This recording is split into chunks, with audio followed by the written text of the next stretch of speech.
Good evening, my darling batlings. Hope everyone's had a wonderful day. Hello there in chat, Iron.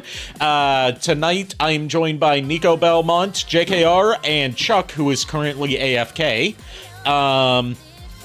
Yeah, tonight we are playing a game that Chuck has been wanting me to stream for the past, year or so, which is Transformers Devastation, one of many Transformers games that is no longer legally available unless you buy it secondhand. Yeah. So I know he's not here, but it's like, are you happy, Chuck? Ari's finally covering it. I thought about doing the War for Cybertron duology because there is no third game. What are you talking about? Oh my god. But I figured, now let's do Devastation first because this one I can get through quicker. Yeah. It's a Platinum Games game. You can beat it in like 4 or 5 hours. Fair. As for, I have not really experienced many Transformers games, aside from, of course, the Famicom one. And honestly, I'm tagging along for the ride because I already subjugated Chuck to Lament of Innocence's cutscenes. So, in a way, this is me paying back the possible damage I might have done. Well, this one is, it's a big love letter to the 1980s cartoon, taking place in, an alt history setting of, in between, right after Season 2, but before the 86 movie happens. Yeah. Okay. But, if it sets up a sequel that didn't get because, Activision lost the license, stopped their partnership with Hasbro that prevented further sequels from being made, and also just stopped making licensed games altogether for a long time.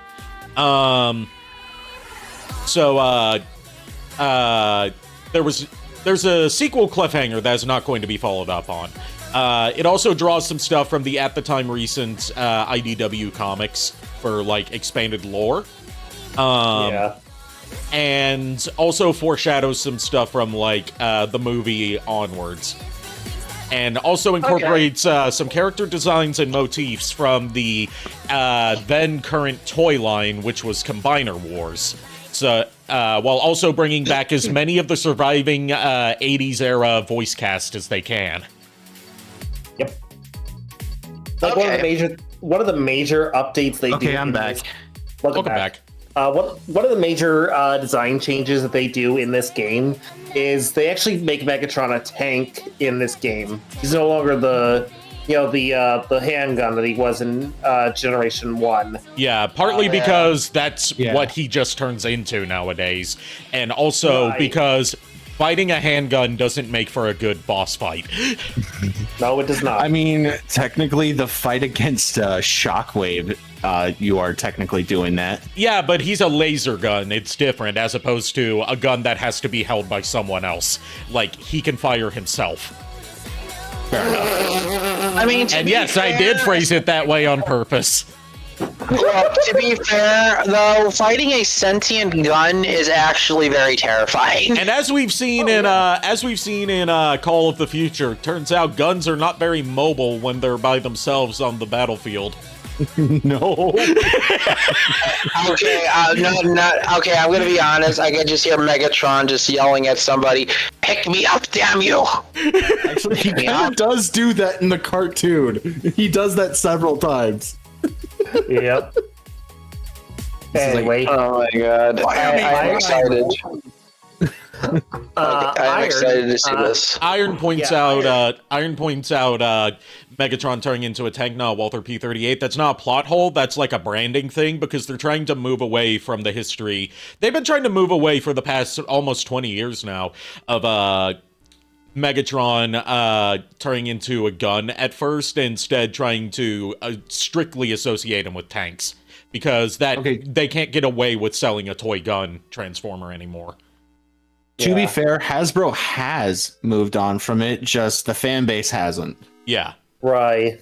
Yeah. I honestly don't care either way.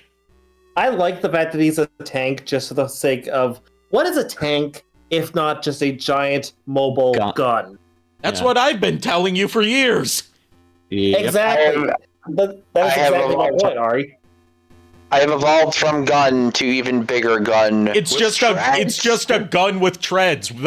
It's a gun that doesn't need someone else to manhandle it. So he's no longer Starscream's target master. Oh my fucking god! It's the lounge pants all over again. Yeah, like Iron says, tanks are just a gun you can drive. Yeah. Which, honestly, I will. Before we continue, I'm just gonna say, I do like the reference that Hasbro did when they made the SSA-6 Megatron toy. They said that his alt mode is actually a armored gun, which is a unproduced brand of tank that would have been used by the U.S. military, I think in like the 80s, 90s, something like that. There was a lot of stuff throughout that whole Cold War period where they were developing weapons that they never ended up using. Yeah. Yeah. Just in the event that a war broke out. That being said, let's this is NES Metal Gear. This is MSX Metal Gear, actually. Oh yeah, it is. Wait, I thought no, it has the NES one has a similar soundtrack. Yeah, the NES one has a different. Yeah, it has a different. Yeah, it has a different sound chip in it, so it results in the beeps and bloops sounding different. Yeah, but it's literally just the same song, which is why I'm like, oh, Metal Gear. Yeah, the NES version also has more songs on its soundtrack because it has unique areas, like the jungle. Oh yeah. Oh yeah, right. That whole jungle opening area has its own unique track because that wasn't in the MSX version. Ah, yes, the place where all the dogs gather and then proceed to chew Snake's face off. Yep. Hey, Miss Mandolin. Hey, Mandy. I just looked up the armored gun, and yeah, that is almost a perfect recreation of that tank. Yep. It's actually pretty impressive. Ari, JKR, Chuck. I thought of a cool Transformers thing. If they ever did a Castlevania crossover. Yeah. I know it would never happen again. Death. The only thing is they wouldn't call it death just because it's hard to. I know. I'm just saying like a Transformer that like turns into like death itself. I could see that being based off of. I could see that reusing some parts from the. Why am I forgetting his name? Skullgrin. I actually wasn't gonna say Skullgrin because Skullgrin's too small. I was going to say Bludgeon. Yeah. Yeah, Bludgeon. It was like I could see it at least reusing Bludgeon's head. Honestly, I could probably see them using the Quintus mold for that. Yeah, they could. Just like upsizing it just a bit. Yeah, and do some like deco changes to make it look less like tendrils and more like a cloak. Yeah. They could definitely do that. I mean, it's got that kind of otherworldly look that it could work. Yeah, and then that way they could just make the robot mode death, and retool the head. Just retool the head. Give it a scythe as a accessory. Yeah, it could just transform into some kind of. It could literally just transform into the same thing, but maybe without the squid. Motif. Like arrow. Retool some parts of it to make it look less like a squid. Yeah, it was just a thought that was going through my head. A space submarine or something like that. Yeah, honestly, like you're turning. This cracks me up. You would be turning the prime of life into the prime of death. Oh wow, that is a. Oh god, that is a paradigm shift if I've ever seen one. The city of Townsville is under attack. God damn it! For the umpteenth time. Speaking of tendrils. Yeah, giant robot grabby hands and now the Constructicons. Yep. Just plowing and Blitzwing and Starscream. And here comes Megatron just Supermaning his way through. Not even Supermaning, more like God, I'm trying to think of the pose that he was flying in. That's one of the Superman poses. One of them. It's one of them. Yeah, because depending on who was writing or doing the art for Superman, he had a couple of different poses. Can we also appreciate that this is like the one time that they've actually gotten Soundwave's vocal filter right since the 80s series? Yes. The golden age. Then stand back, Starscream. The Starscream is okay. He's not Yeah. my favorite version. It's hard to replicate Chris Latta. It is. Yeah. I will say that I think the best modern Starscream voice actor that we've gotten when it came to trying to emulate Lada's performance is Frank Totaro from like the Prime Wars trilogy and the War for Cybertron trilogy. He's okay. I honestly, there was this guy that was at a con that asked Frank and Peter a question with Starscream's voice, and he sounded just like Chris Latta. It was so much to where it made Frank Welker cry because of how close he got. Oh, wow. Oh, wow. Yeah, it was that emotional for Frank. Transformers. Devastation. On the plus side, I think we finally get to plus some Decepticons. So our Autobot lineup in this game, just for Niko's understanding, of course, we got Optimus, we got Bumblebee, Sideswipe, I believe that's Wheeljack with them. I have to see the shot again. Yes, that is Wheeljack. Wheeljack and Grimlock. Yes. Grimlock. All of the original voices too, except for Wheeljack. Yeah. Obviously, because Chris Latta has passed away. Obviously, we have the best Wheeljack though in the call right now. So Yes. Well, thank you very much. What in the world is all I actually Wheeljack? Come in. listen to this. Cybertronian technology. I think so, Optimus. They're creating hurricane force winds like they're trying to sweep the city clear. Whatever their purpose, there is more to the situation than meets the eye. Hey! Da-da-da-da-da. okay, I gotta say, Chuck, your voice for Jack is fucking practically spot on. Yeah, I hearing unintentionally that. copied this voice, but to be fair, that's just how Wheeljack sounds. Yeah. He always sounds like that. Like just like a short Italian guy from Brooklyn. That's basically what you So would he's imagine. Mario. him I'm just, He's like a halfway point between Danny DeVito and Joe Pesci. all I'm gonna say is I'm still calling him Sun God Jack because of the memes. sounding. Yes. For our first fight. Ground soldiers, Yep. which are literally just virtual redecos of I believe I just got a Yeah, knock at the door. BRB. okay. But yeah, it's like the ground troops are basically just oh god, what was it? They are virtual redecos of the battle chargers. Oh, run amok and run about. Yes, Says yes, no yes, one's they are. there. Huh? No one was at the door. It was probably Alice knocking at your door. So you're telling me it wasn't Zadornov? No, it was not the Oh doorknob. my fucking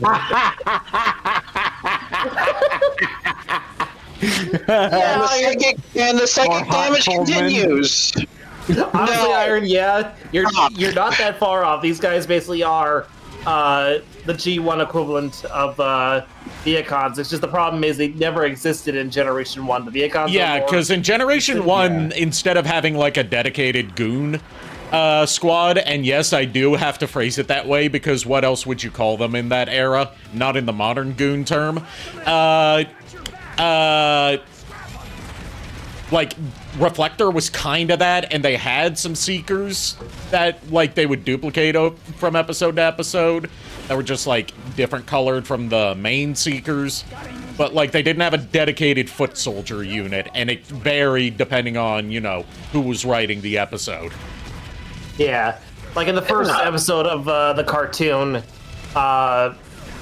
we had generic Seekers and we had like extra reflectors, and we also had a few extra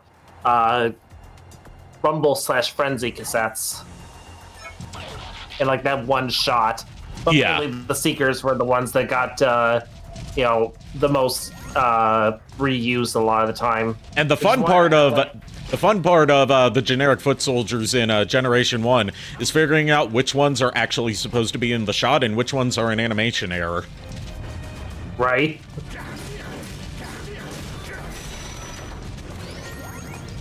Also, so Niko knows and gets an understanding of how cool the combat in this game is, you can transform in the middle of a combo to just ram enemies as a combo finisher. So I'm assuming you have basically like light and heavy attacks you can chain together, and then and then when you see shit. and then at the end of your combo, if you time it right, you can press the right trigger, which is how I have it currently set up for controls. You can press the right trigger and that'll transform you and you'll ram the enemy for extra damage. It's crazy how good this game is. You can also do a Bayonetta, slow-mo dodge, where if you dodge at the right moment, it slows time around you. Attack this Kion barrier repeatedly in a short time to destroy it. Then you may... It's okay. The voice for Teletran 1 here, I have to say, they screwed up pronunciation on that, but I don't really. Yeah, it's supposed to be Kaon, not Kion. Yeah. Oh, did he say Kion? Yeah, he said Kion he instead did. of Kaon. Really? Yep. I Isn't just now this the noticed original too. voice actor? Oh wait, no. That No. was Casey Kasem. Yeah, that was Casey Kasem, and He actually died the year previous to this game coming out. yep. Yeah. R.I.P. Yeah. R.I.P. We lost a R.I.P. legend. Casey Kasem, who you might also know, other than his legendary status as a radio DJ, he was the original Shaggy. Yep. Rick Westcott and Pachi. Bleach. Sorry, go ahead. What were you saying? No, I was saying rest in peace. Yeah. Now I know what the humans feel like when my windows are down. Thanks, Bumblebee. Some sort of cash.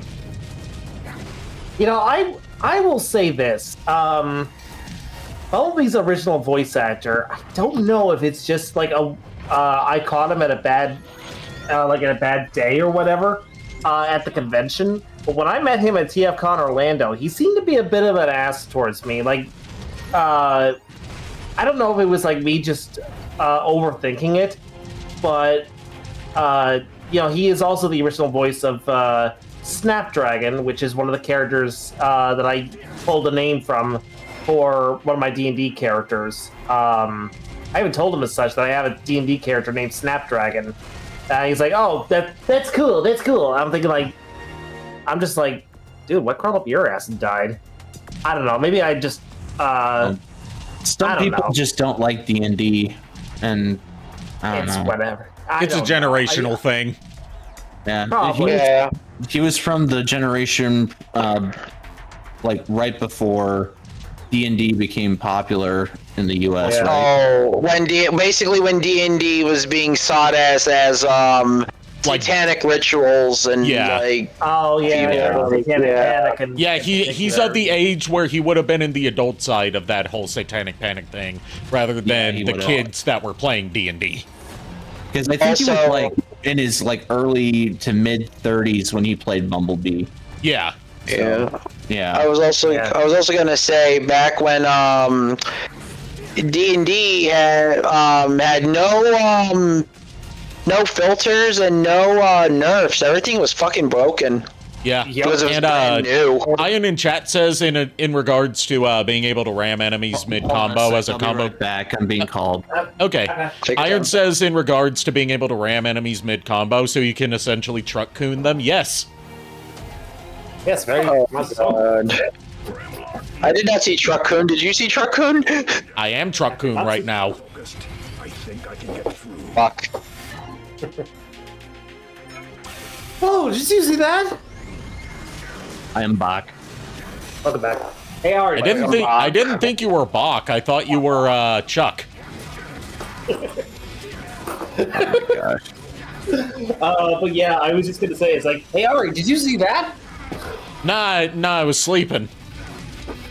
But you're driving.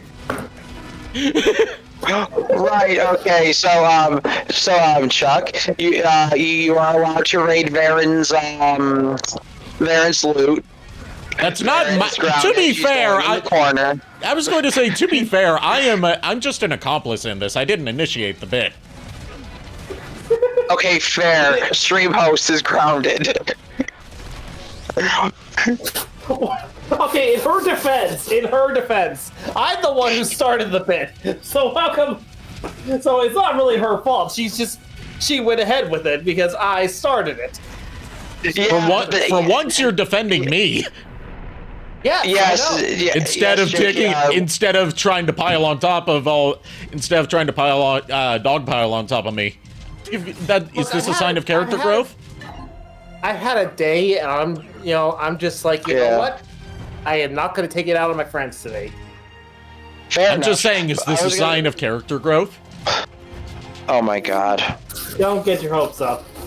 I was going to say, it's true. It's true that you may have initiated a JKR, but here's the question: how many times have you initiated psychic damage in comparison to stream host here? I mean, fair, but still. For once, she didn't initiate this. All right. Back off. Oh boy, I feel a boss fight coming. Oh, it's a big boy. Prepare for extermination. It's Devastator. Combiner Wars design, which is the one that I have. Well, the first purchases I made when getting back into collecting Transformers was the Combiner Wars Devastator set. Yeah, which, in itself was a nice set to begin with. It definitely sacrifices a lot in the individual robots to make up for the combined mode. Yeah. But honestly, I'm glad I had it for the period of time that I did. Because I probably sold that thing off at the toy show. Remember that, Chuck? Oh, you did? Yeah, you and I were not TFCon, but like the toy show. That, yeah, that one. Yes. Yeah, Okay. the Yeah, one I you do took actually me and your remember you brother bringing to. it that one time. Yeah. Speaking of which, how is your brother? Oh, he's doing great. Doing really good. That's good to hear. Yeah. We're gonna be. I believe that was knock at the door again. Let me check. For real this time? Okay. Is it for realsies? Is it? No, it was not. It's someone- It's either I'm being trolled, or the ghosts are back, and I need to call the ghost boosters. Either that, or the Ratmans come here to steal my cheese. Let me ask you something. Is the Rat Man explosive? No, but he has a gun. This one's not one of Igor's things. Yeah, I called the Ghostbusters to deal with them once, but they only had ghost-busting weapons when they should have brought a shotgun. But he had a gun, so he killed them instead. Oh no, it's Mo there. Oh god. Look, I had to ask, if a rat is involved, I have to make sure it isn't an exploding one. Igor is already grounded. Come on! It was for science. The others can finish the Autobots. Did we bring up the tab about the 100,000 gold? I don't know what you're talking about. And now we're playing as Bumblebee. This whole tutorial section basically gives you a taste of each character before letting you choose which one you want to play for the whole campaign. Yeah. Okay, so it's basically like giving you a preview of each character's moveset, so you can see which one you like to play as. Yeah, like Optimus is your all-rounder, Bumblebee is the small, fragile speedster. Okay, so basically Bumblebee deals with lighter yet quicker blows, so he does more combos, whereas Optimus is more of a balanced type. Yeah, and they also have different default weapons, but you can swap weapons between characters and also pick up new weapons. Like Optimus, you know, he has his Ion Blaster and his Energon. His hand turns into an axe. Bumblebee just like JoJo punches stuff, and he has twin pistols. Okay, that's actually pretty cool because actually like giving people like a preview of like what characters can what every one of them can do, so you can pick a fighting style to play through the game, in my opinion gives it a lot of depth. And like you can, unless you're locked to like certain Autobots during certain missions, there's only one part of the game where, other than this tutorial section, where it locks you to a specific character, and that's the final boss. Okay, then this pretty much gives you like multiple ways to play through the game over and over again, to be fair. Yep. The other one I remember, because I haven't played as all 5 characters yet, is Grimlock, being, you know, Grimlock. Grimlock, he am king. Turning into a giant robot T-Rex.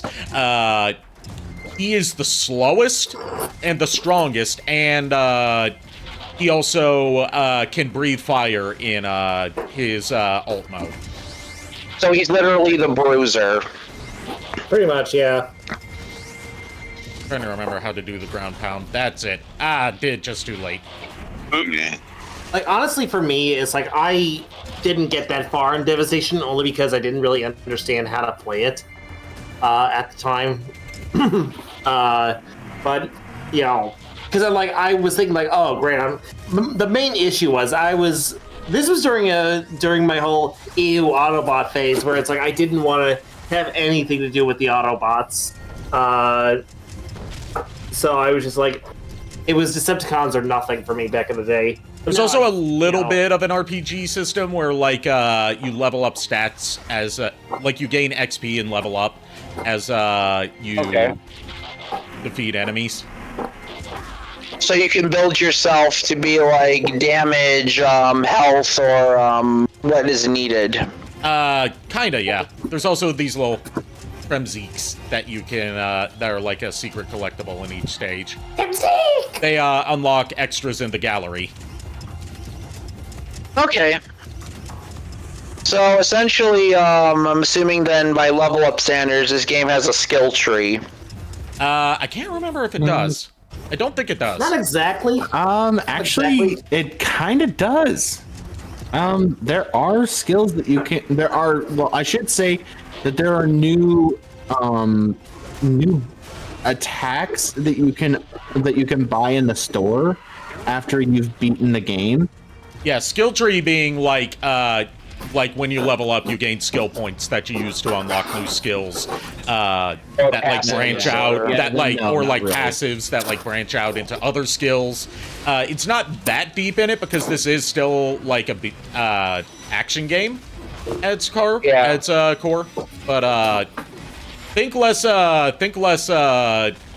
like action RPG and more a beat 'em up with like you level up as you beat stuff up. So basically Double Dragon. Basically. Oh no. When you get down to it, it really is just Double Dragon, but you're a transformographizer. And you know it's in 3D. Yeah. Also, if you hear any sort of like scratching noises, I am actually breaking down some cardboard boxes and pulling the tape off them. Okay. It's for my mom. Basically, we're trying to level our backyard, and she learned that one of the things she could do is actually pile like layers of cardboard on, and then let that get wet. Thankfully it's raining today, so it's like dampen it down and then throw other organic material on top of it, and let it all just kind of decompose into soil. I will say, as someone that's played all of the Bayonetta games, I do have a little bit of, like, damn you muscle memory going on with how you transform in this game, because it's essentially the same as Bayonetta's Panther mode, except you hold the right trigger instead of double tapping it. Come to save the day. I am here to stop you from destroying the city. Stop me? Oh, Prime, you have no idea what you're really up against, do you? Who is really behind this? This is our home now, Megatron. We should respect it. No matter, Prime. I have no interest in destroying Earth. But I'm not opposed to making a few, shall we say, improvements? I've played this game way too many times. Yeah. It sounds like you played this game just as much as I played Lament of Innocence. Like, let me just tell you this. This is just like a once in a generation game. It is so much fun. I can understand. Go ahead. I love all the references to like the different toy lines that the models borrow from as well. That's part of the reason. Yeah, I like love this game so Bumblebee, much. instead of being his regular Volkswagen Beetle, 80s design is based on his Classics toy, which was like one of his more recent ones at that time. Yeah. Yeah, it was only like 9 years old at the time. Yeah. That came out in 2006. The Classics one. Yeah. Yeah.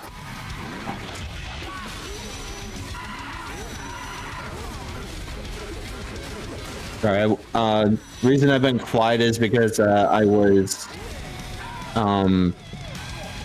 sending some audio to somebody that I did that I'm doing some video for, audio for a video that they're doing. Okay. Understandable. Have a nice day. I'm done now, so my attention is on here now. So we have your full undivided attention. Squirrel! Yep. So Megatron just got Wombo Combo Bro Bumblebee. It is hilarious. Like, they still make jokes today in, like, I think that Foxytron recently made a joke on that.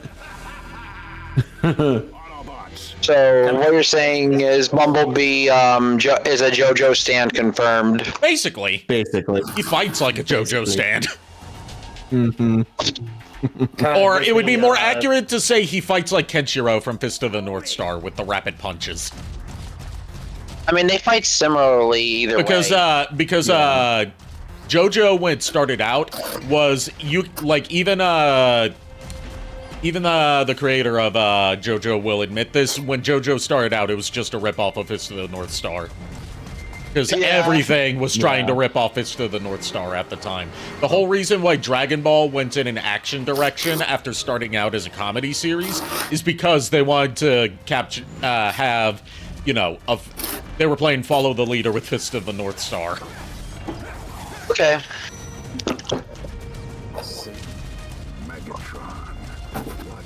And now we're playing a Sideswipe. Okay. Sideswipe, it has like some of the coolest weapons in this game. Yeah, he's got dual swords, and instead of his default gun is a flamethrower. You can change his weaponry, though. Yeah, you can change everyone's weaponry in this game if you don't like their default loadout. You have to transform and then run at it and wait for like flame to come out of your thing. And then there we go. There you go. If you use the wind current, you should be able to jump high. But yeah, like speaking of Sideswipe, Chuck, what did you think of the Hero Forge art that I made of him? Oh, dude, those were so great. My friends were like, dude, those are so good. Yeah, dude's got a talent when it comes to Hero Forge. Yeah. I said JKR's got a talent when it comes to Hero Forge. Oh yeah, for sure. Okay. I showed them the one that you made of Wheeljack a few sessions ago too. Nice. Both Bushy and Tony Stark mustached. Oh God.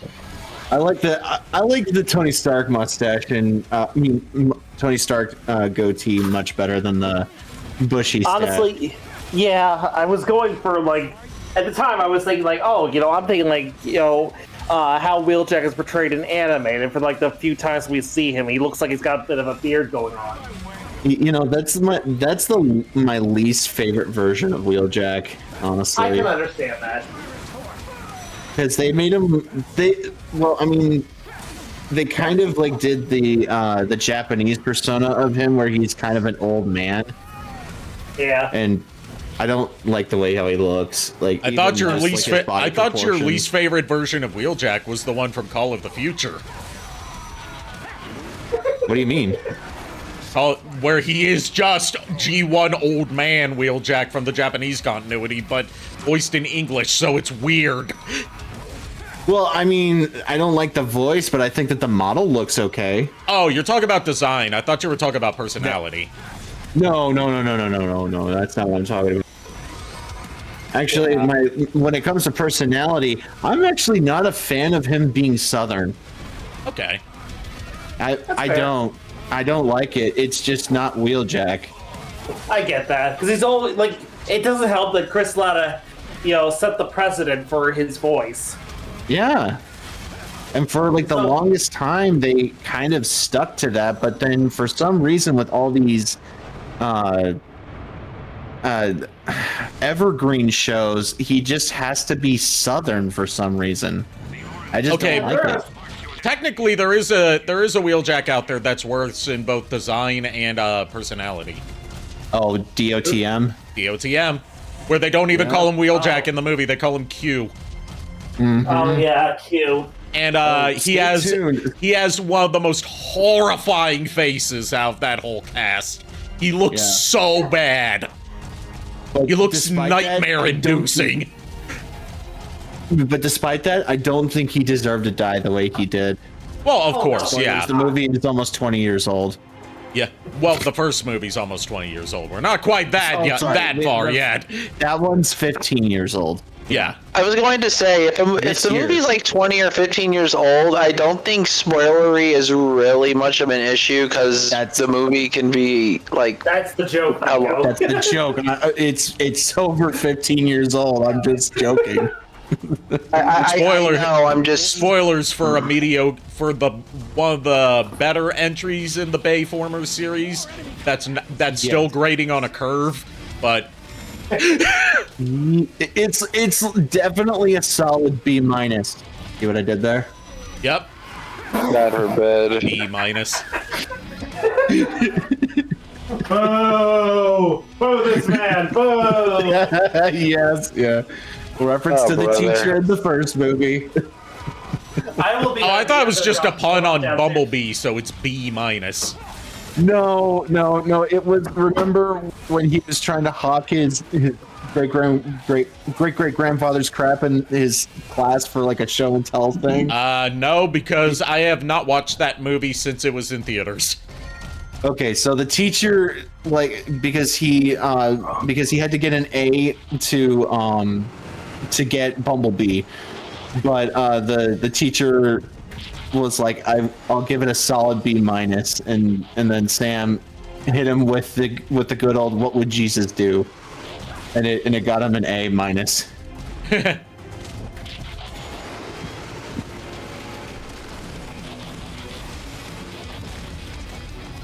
But yeah, that's what I was referencing. Okay.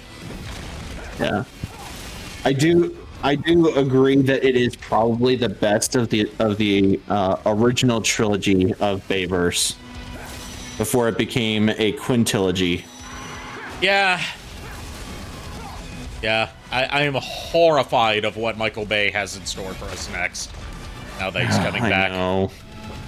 I know he's coming back, and I really, honestly, one thing that I really liked about the Travis Knight movie, even though you've illuminated me on some crappy things that he did to the staff, what I liked about it is that they went in a very different direction, and I really liked it. But then they just kind of went back to the Bayformers. We can thank Lorenzo de Bonaventura for that. Yeah, because it just, the movie felt like Bay without Bay.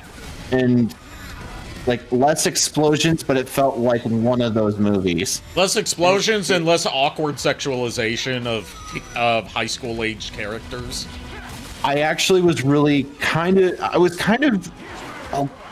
very okay with that. I'm very okay with that. And Yeah. but just I don't know, the paper thin plot is just like I actually like the first half of the movie in New York a lot. Yeah. I like that, even though it's technically Toronto. Yeah, because it's expensive to film in actual New York. Yes. And Toronto looks close enough that they often film New York-based movies in Toronto. Mm-hmm. Just like a lot of times when something's set in LA, they film in Canada. Just Canada's cheap to film in. Yeah. So they were filming Canada. Gotcha. Yeah, Kenyatta. Canada. Kenyatta, which is Spanish for "you're welcome." That's not. And Shadow Dragon, hello there in chat, and he said, "Isn't Michael Bay working on Skibbity Toilet? His studio's producing that movie. He's not actively working on it." I forgot that movie is actually going to be a thing. God no. Plus, I'm not seeing it. I don't know about you. Don't even see it. Don't even see it for the meme. We don't need to encourage them. Guys, I'm not gonna go see this. I'm out. Peace. I'm just gonna go over here and yeah, bye.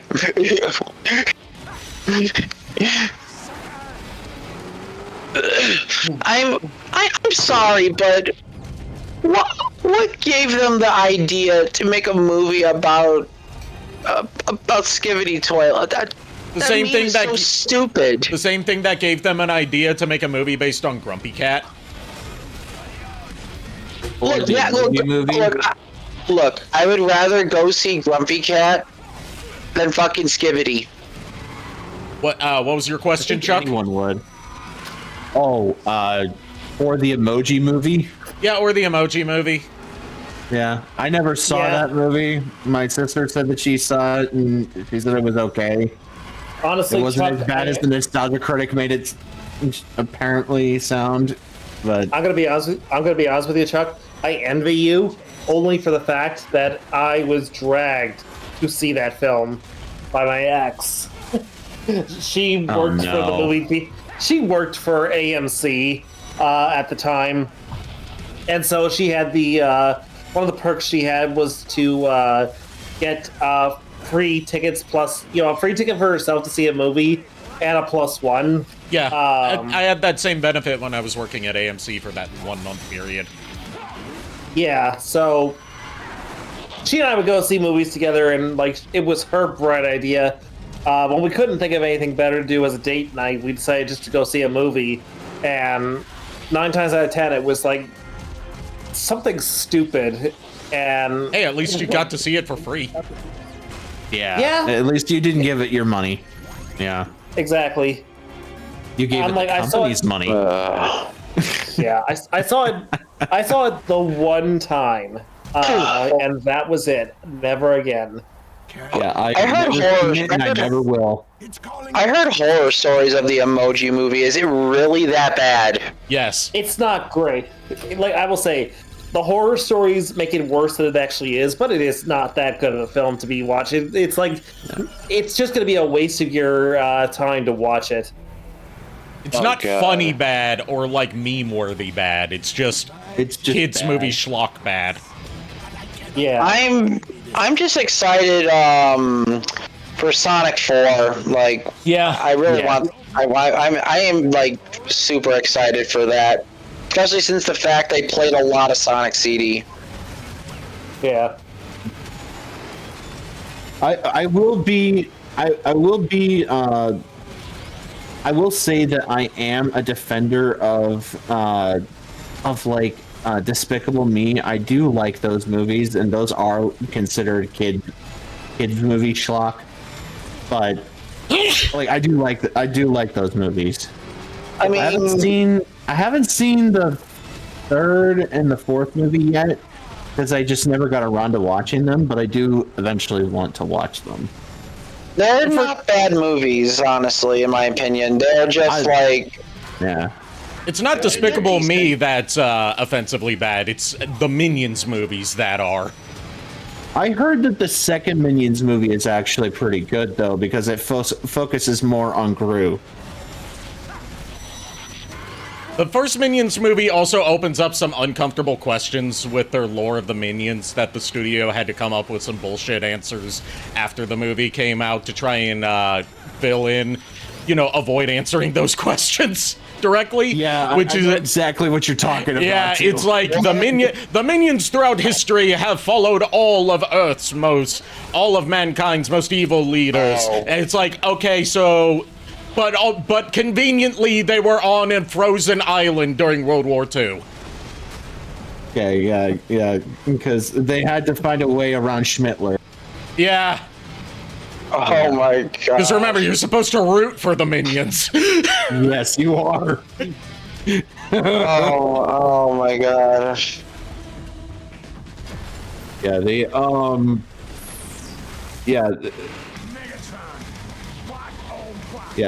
I do.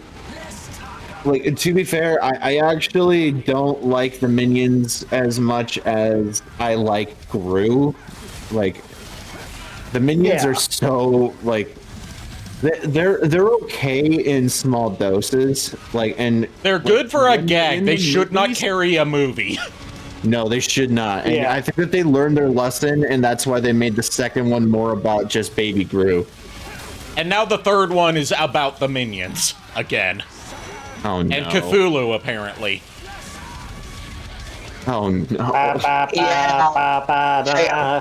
I heard that trailer in the theaters when we went to see me and Lulu went to see Mario yesterday. Yeah, they're trying to make a kaiju movie, and they hell? summoned Cthulhu, but he's tiny. Yeah, I was like, that's the Eldritch horror. What the fuck?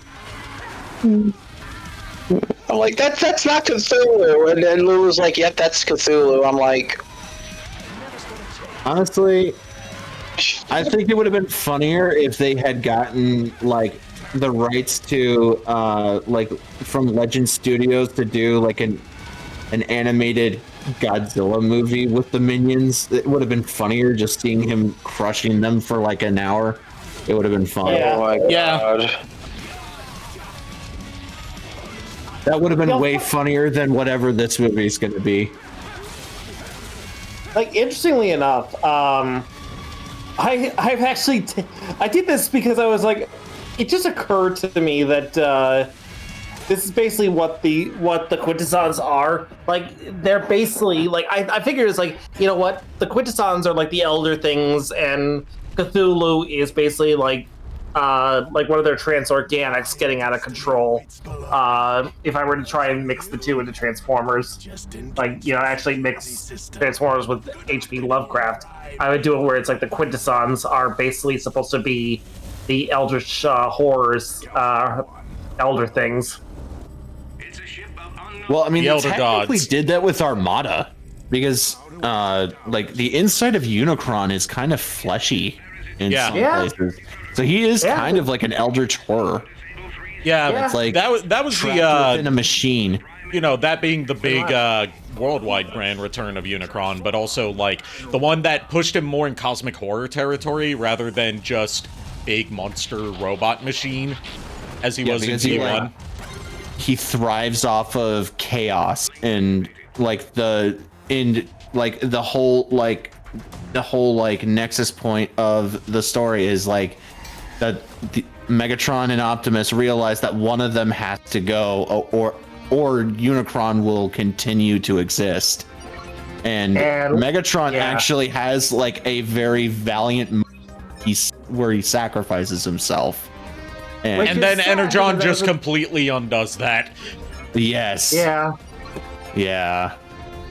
Yeah. And Starscream's character development too, because he's an amnesiac that never recovered. Yeah. And then Cybertron, he's just back to your standard Starscream. Yeah, he's just G1 Starscream, not even the one from Armada. It's actually. Let's let sad. JKR say what he was going to say. Yeah, I was gonna say, JKR, go ahead. Go ahead, JKR. That's okay. You guys basically said what I was going to say. Okay. But I will say this: like I always thought it's like I was listening to I've been listening and watching videos that correlate to At the Mountains of Madness, and I'm just like thinking the city in At the Mountains of Madness could easily in my whole thing where if I'm combining Transformers with Lovecraft, I would say that the city was a Quintesson outpost. So, and the idea of Cthulhu again being one of their experiments that went awry. So now he's Iron says, sorry to interrupt. Go ahead, finish. It's the idea is that Cthulhu is Cthulhu basically became sentient in a way more so than any of the other Quintesson experiments, and he basically got to the point where it was he decided to establish his own city, Rillier. In his house at Beneath the Rillier, waves. dead Cthulhu. So Cthulhu would be a city former? No, not even. He would still be a trans-organic. So one of the if you remember from Generation 1, Dweller in the Depths, those things. Okay. That's kind of what I'm leaning at. It's it's an organic creature, but it was spawned through Quintesson experimentation. Okay. To answer Iron's question in chat, yes, that was indeed the Dark Star Saber back there that I picked up as one of the weapon drops.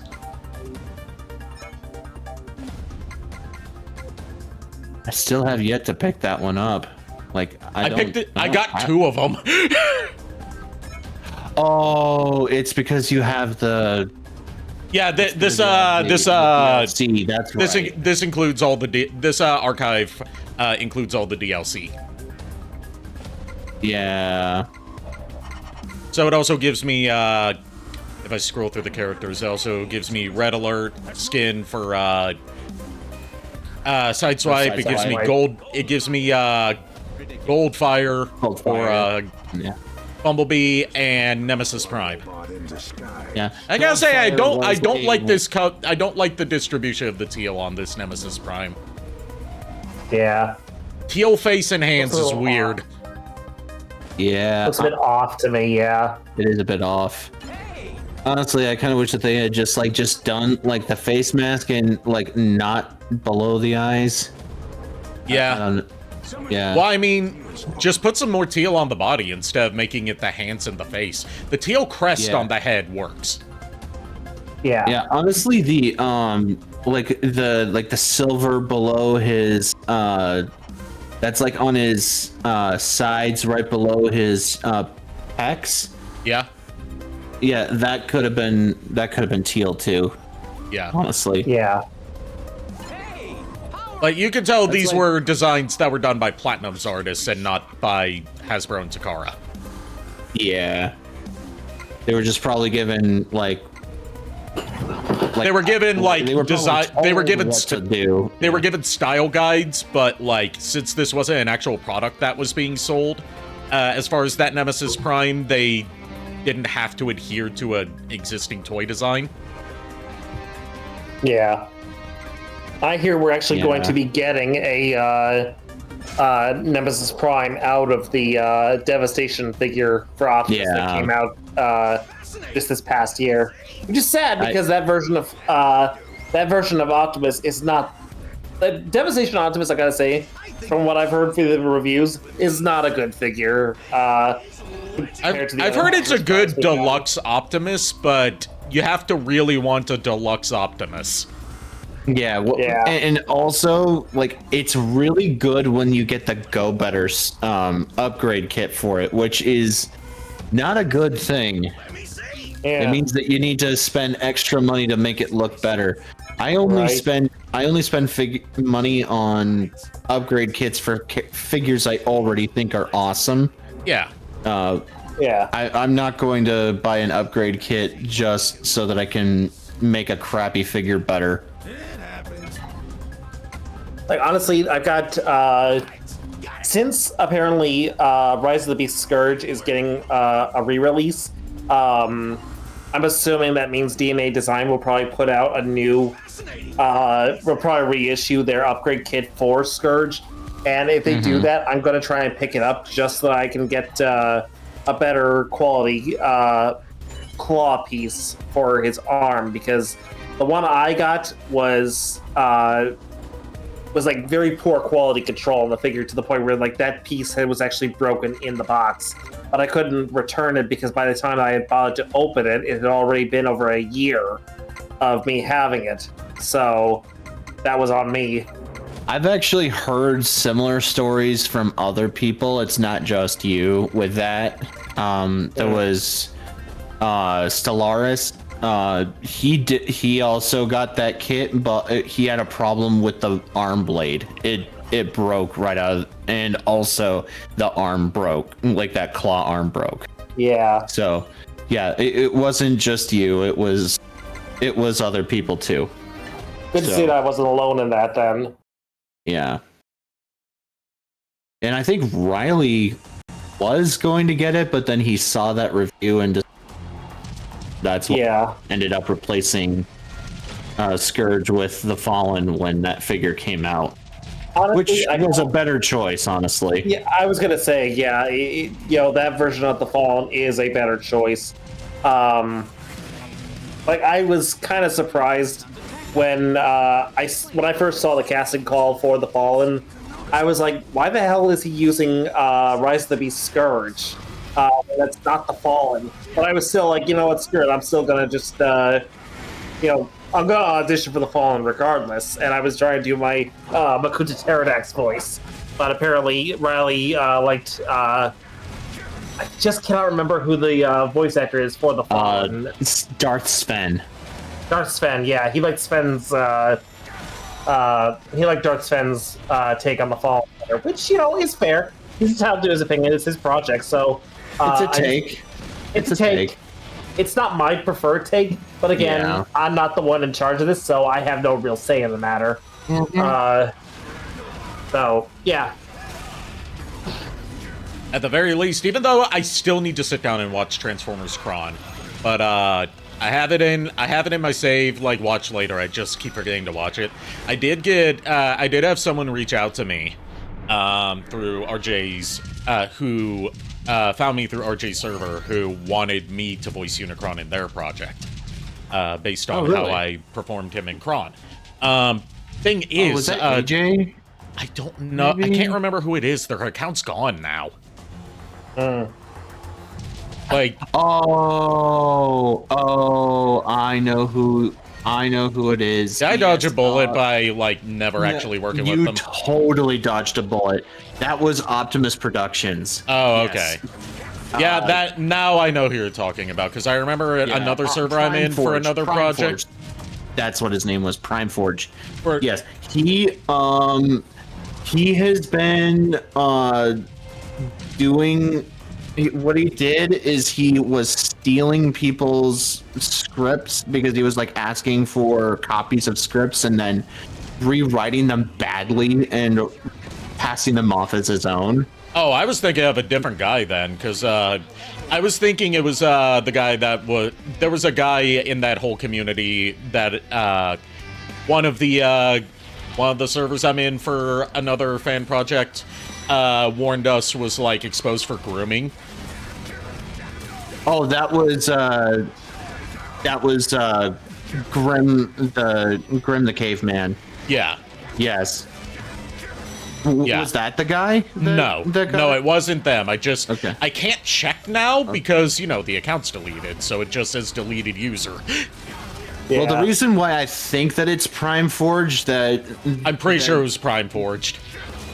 It was probably that guy. He's erased his profile several times and started new ones, and continues the same kind of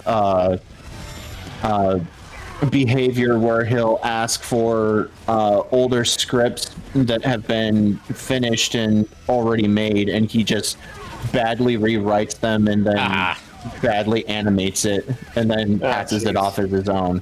I did also have a... Go ahead. Actually had me reprise my role as because I had to take over for Crimson Fox for a project because we couldn't get a hold of him.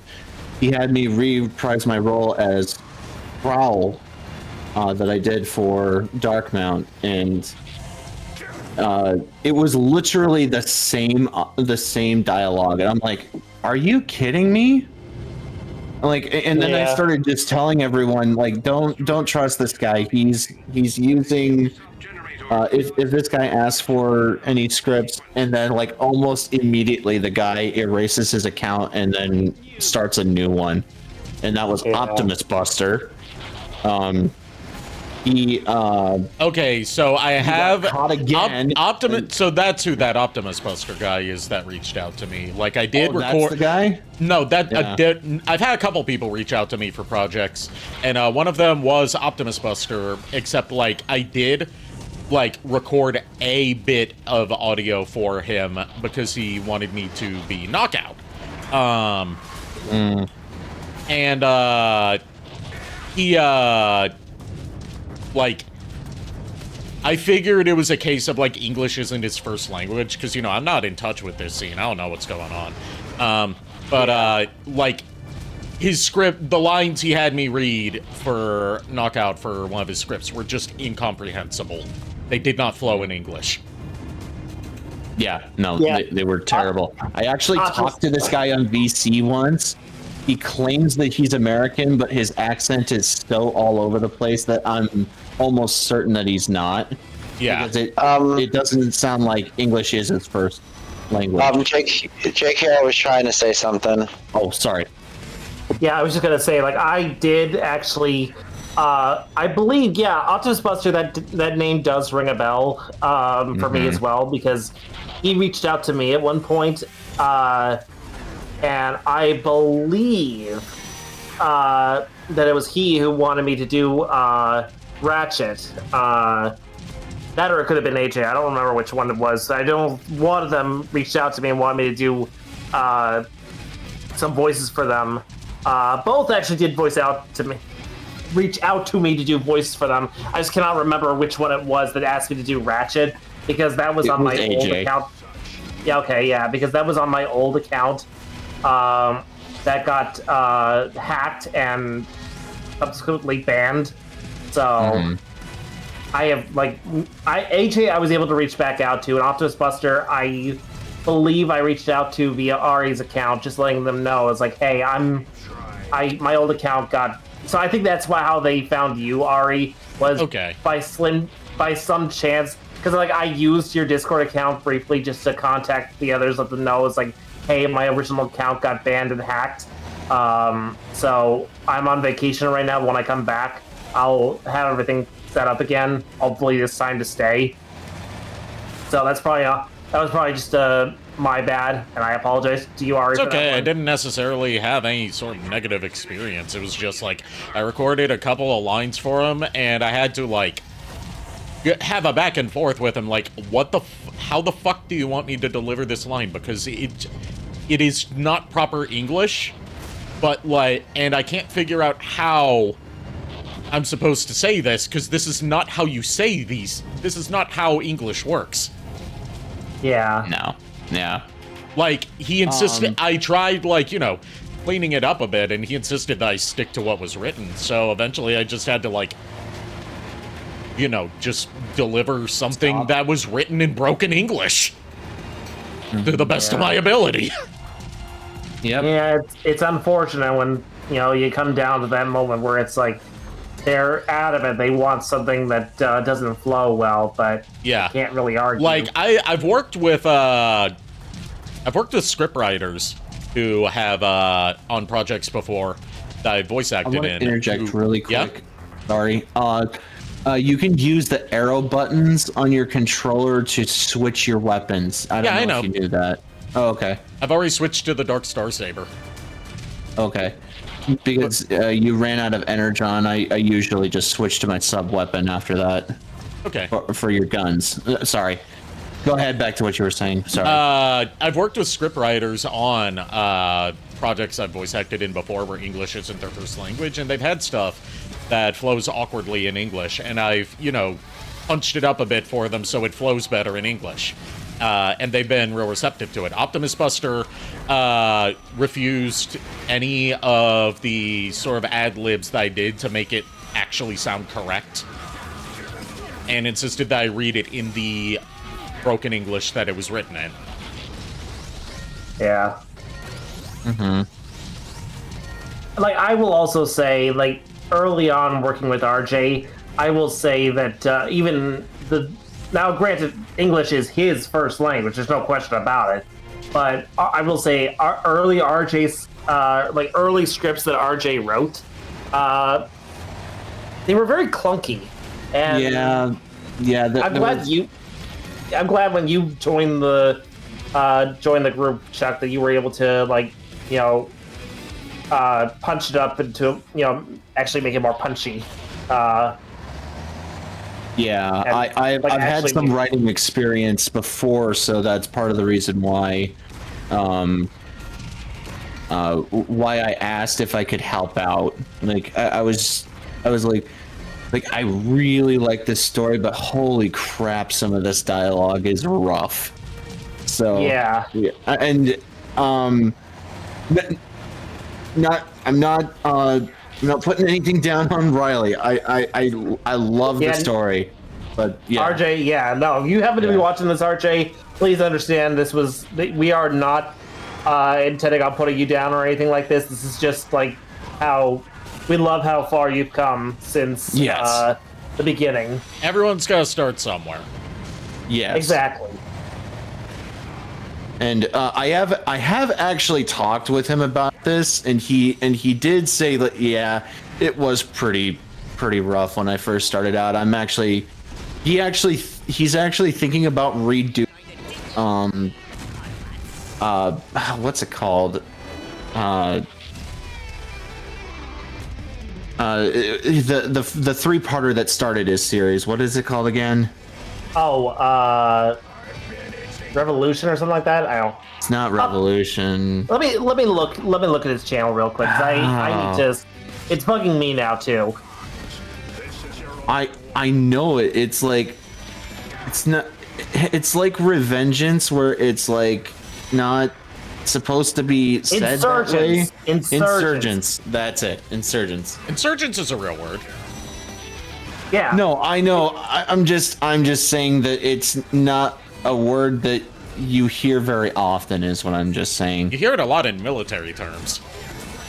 Yeah, but it's like in regular, I think what Chuck's saying is that in everyday conversation, it's not something one would hear all that often. Yeah. That's what I'm saying. Also, fun fact I learned recently: revengeance is a real word. It's just an archaic word. Oh. Really? Yeah, it's a more archaic form of saying, like, avenging vengeance. It's like medieval era word that they didn't know was a real word. They just chose it because it's like it makes for an iconic title. Yeah. Go to your items really quick. It's the other button. It's the other pause button. All right, do a repair kit. Yeah, there you go. You're about to die. Yeah, sorry. I know. Try to hold back on backseat commentary. Sorry. It's okay. I'm not calling you out in particular. It's just this goes for all my guests, and since you haven't been a guest on one of the game streams in a while, that's just me, letting you know because it's a rule I apply to everybody. I got you. Yeah. So it's nothing personal, Chuck. It's just like, we need to make sure that we enforce that rule. Yeah. I got you. Yeah, Platinum didn't know that revengeance was a real word in the English language. They chose it because it's revenge with a vengeance, revengeance. But it turned out to be a real word. Wait, so that was a Platinum game? It was developed by Platinum and published by Konami. Okay. It's officially part of the Metal Gear timeline. It takes place at the end of it. It is the furthest in the timeline out of the currently released games.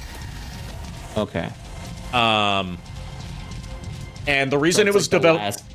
The reason it was developed by Platinum was because it originally started development as a game called Metal Gear Solid Rising. That was supposed to be a stealth action game with an emphasis on environmental destruction with the ability to cut through anything. That would have told the story of how, that gap in between Metal Gear Solid 2 and Metal Gear Solid 4, where Raiden rescued Sonny from the Patriots and was critically injured and turned into a cyborg. But that version faced so many developmental issues and schedule slips that it was canceled and then revived after being handed off to Platinum as a completely new, unrelated game that just also happened to star Raiden. With this time, instead of the emphasis being on stealth action, it was just action. All right. It's one of Hideo Kojima's, he said he wishes he could have made that game, and it's one of the last Metal Gear projects he would personally work on. He was not all that involved with the Platinum Games version because he felt they knew what they were doing. All right. Hideo Kojima's whole time at Konami was him trying to hand off Metal Gear to younger developers so he didn't have to direct every entry, but no one knew how to continue his stories, so they'd always have to rope him back in. Is Hideo Kojima the originator of Metal Gear? Yes, he created the original Metal Gear and directed every main entry, so all the numbered entries, as well as Peace Walker. The only ones he was not the lead on or not heavily involved in were the one for Game Boy Color, which is also included in the next collection. It's called Ghost Babel. The NES games, Metal Gear Acid 1 and 2 for the PSP, Metal Gear Rising, as I said, and Portable Ops for the PSP, which is non-canon. I gotcha. That was the game that you gave up on, right? Yeah, that was the game I gave up on. Oh, and also, for obvious reasons, he was also not involved in Metal Gear Survive because that was made after he had left Konami. And Metal Gear Solid Delta, the remake of Metal Gear Solid 3 that came out last year, credits him for, the work he did on the original game, but that was handled by a new team to remake it.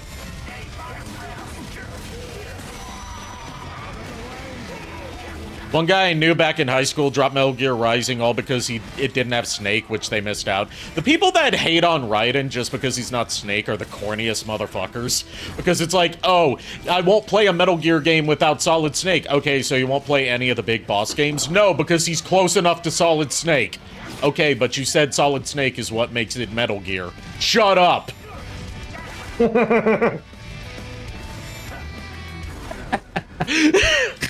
Honestly, Kojima is what makes it Metal Gear. I wouldn't even necessarily say that because he doesn't view himself as the only one that should be allowed to make Metal Gear games. It's more so a case of Konami didn't know what to do with Metal Gear after Kojima left, which is why we didn't get any new games. Also, Niko, if you're still here, I'm here. I have a meme that I found in my gallery on Google Images, or Google Photos, actually, that I want to read off to you. Paladin, this is an intervention. Sorcerer, lame, for who? Paladin, you! Rogue, last night you were so drunk, you tried starting the front door with your car keys. Sorcerer, we've all done that. Wizard, you got the door up to 85 on the highway. Sorcerer, personal best. Oh my fucking god. Oh my goodness. That is some. Look, I'm sorry. That is some botched rolls right there, and I agree. I'm like, there's one inconsistency with that. The sorcerer was gonna fucking fail no matter what because zone of truth on a paladin, you can't lie to a paladin. So he was screwed either way. Yeah, I wanted to bring a little D&D stuff into the chat just that way. One, you weren't fully ignored, my dude. I don't want you to feel ignored. Fine. Oh, sorry, No, you're fine. I'm just letting you guys have your discussion. I was listening to the game in the background while holding my Gardevoir, one of my Gardevoirs with me. You're still recovering from the immense psychic damage I unleashed before we started talking to Chuck.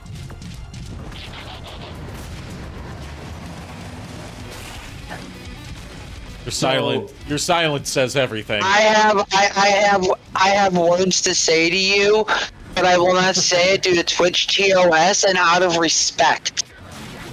You know what? I have the soundboard now. There we go. Yeah, yep, and that was my fault because I demanded that soundboard. So you know what? I welcome.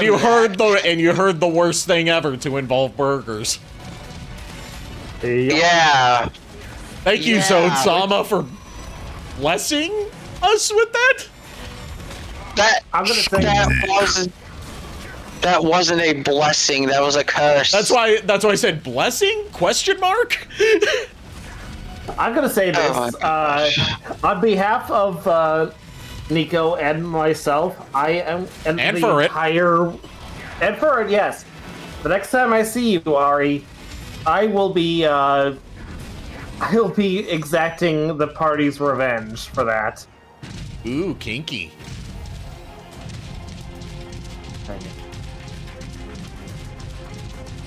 Why do you have to make everything into an innuendo? Or like in your endo. Ayo! Okay, that was bad, but I will admit that was actually kind of funny. Look, we don't need to give the shippers any more fodder here.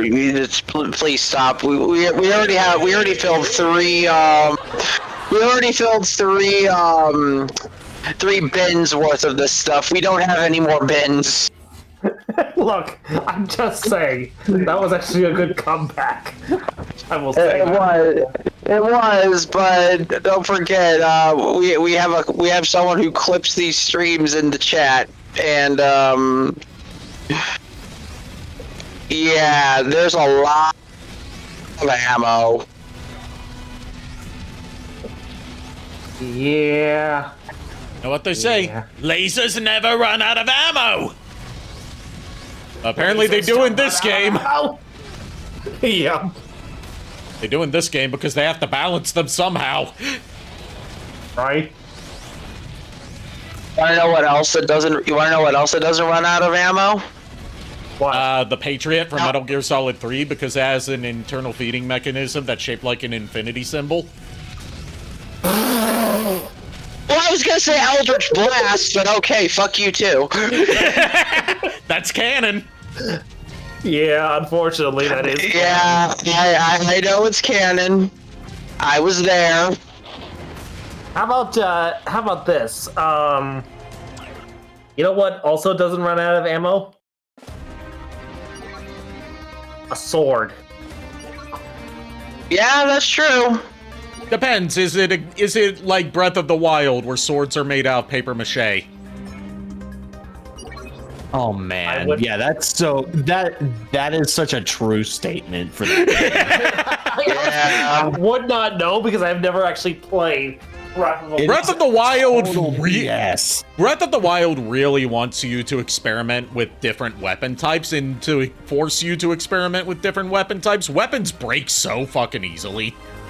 You want to know something that trivializes that point? if you're brave enough and you're able to get, I think it's like right near Hyrule Castle when it near Ganon.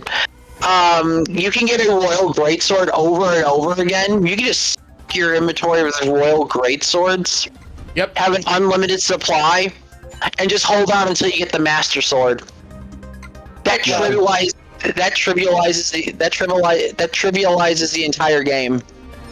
Yeah, the Master Sword is like the only unbreakable weapon in the game because instead it needs to recharge. What?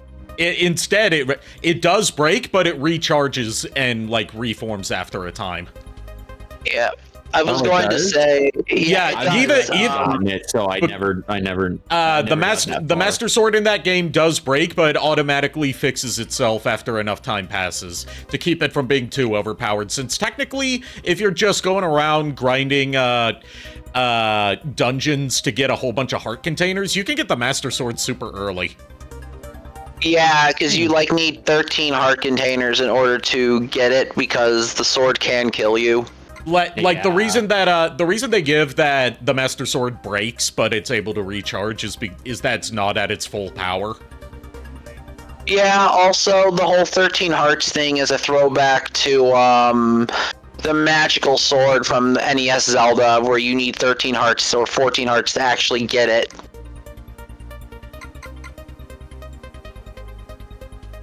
Aside from that, go ahead, JK, you first. I interrupted you.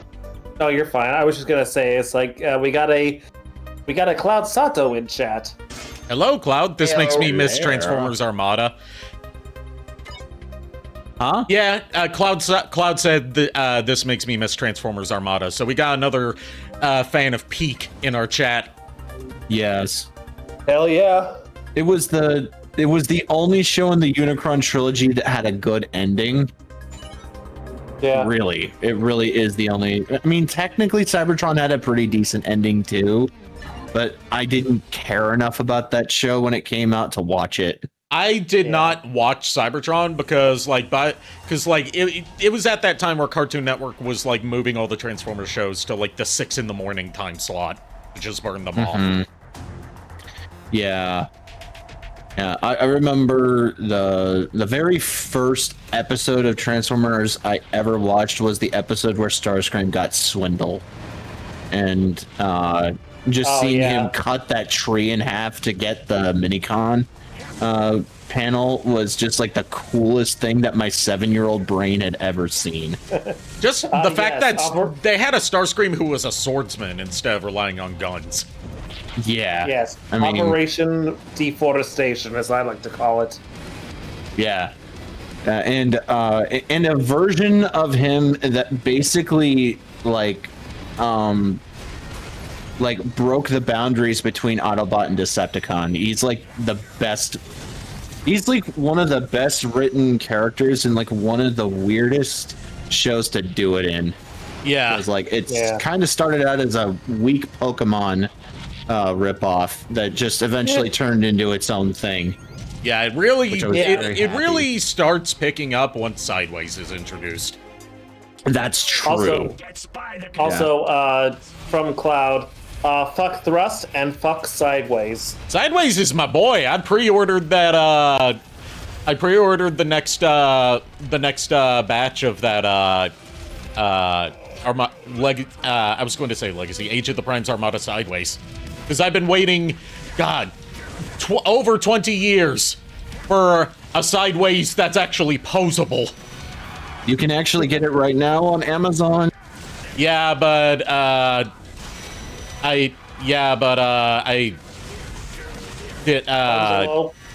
funds are low right now.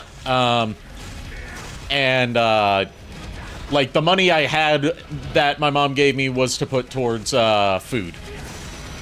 Okay, fair enough. Yeah. Food's overrated. I will. I'll probably pick it up and cancel that pre-order once I get my monthly money at the beginning of May. All right. But I will be keeping. If they I will be have it if they still have it. Yeah. Yeah. Which I'm sure they'll still have it. It's just, I'm sure they'll still have it. It'll probably just be, like, if I'm too late, it'll just be being sold by a third-party seller, so I'll have to pay an upcharge for it. Yeah. Yeah. Which, that's how I just hate how Amazon lists Transformers products, where it's like, oh, you can get this Transformer for such and such price. It's like, okay, but that's not the recommended retail. Oh, it's because we're not showing you the one that's being sold by Hasbro. We're showing you a third-party seller, but telling you to look at the Hasbro store. Yeah. Speaking of Armada Sideways, Chuck, did you manage to secure a second one? I think you said it was from GameStop. I did, actually. Nice. Yeah, I'm getting the Amazon one for myself, and the one from the one that I'm getting from GameStop is I'm gonna give that one to you. So yeah, just $45 will be all that I ask, because that's what I'm paying for, that plus shipping. No, I get you. Yeah, I'll send you 45 when he comes in stock. Okay, sounds cool. I'll let you know when he arrives, and then cool. Yeah, that works. Yeah, hopefully it doesn't get too. Yeah, go ahead. Sorry. I can't wait for that figure. It's so cool. Yeah. Have a good night, Shadow Dragon. See you, Shadow Dragon. Have a good night, Shadow. But yeah, this week I got some stuff I gotta do because Free Comic Book Day is coming up on Saturday, and I gotta make sure that I paint the cigar box that I have.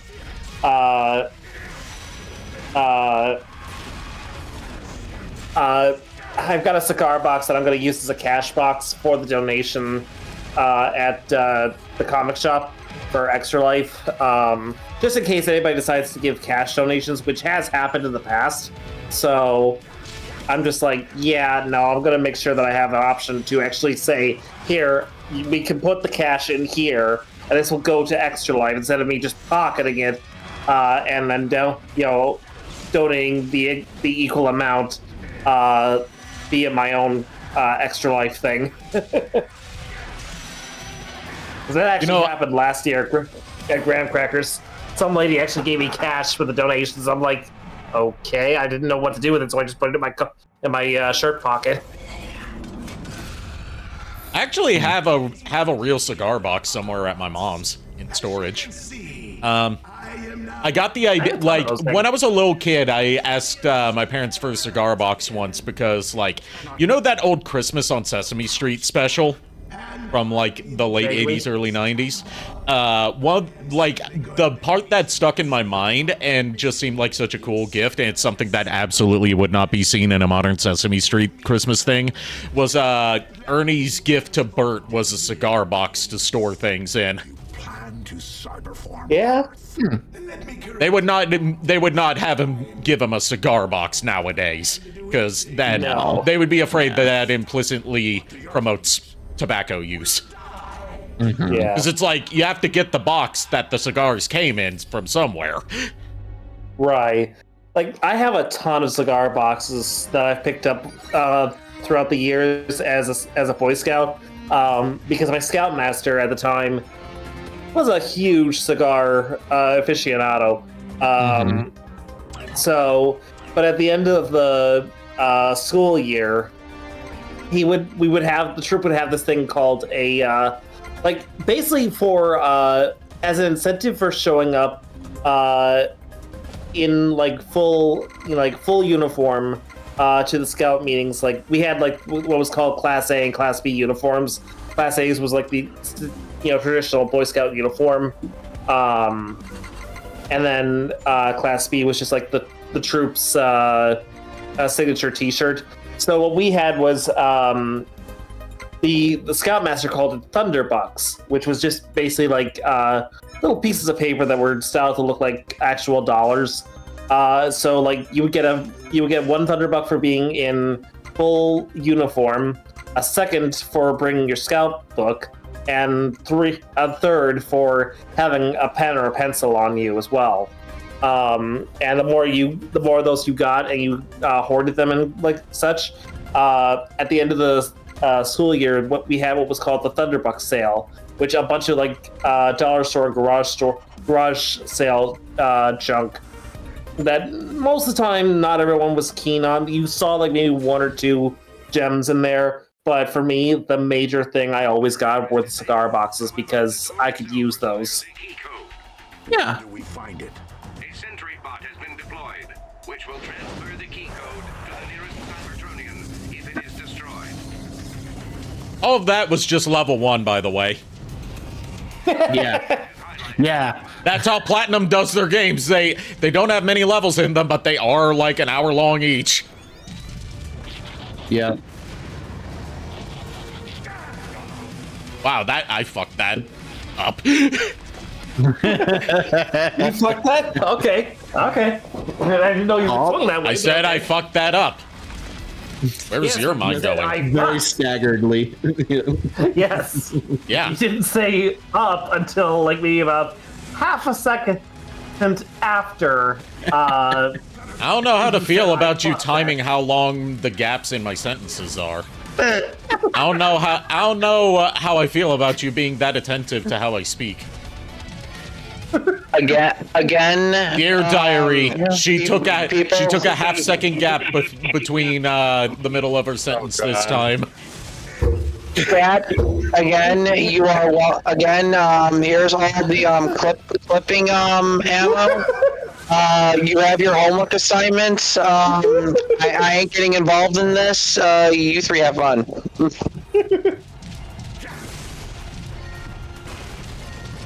Optimus? What exactly is The brown star. another time? Hey Chuck, one of your friends is here. Yep, made it. ABP. What's up, man? EBP, hello, welcome. Yeah, I told him last night that we'd be playing this. So I asked him if he would be willing to join, and he did. Yay!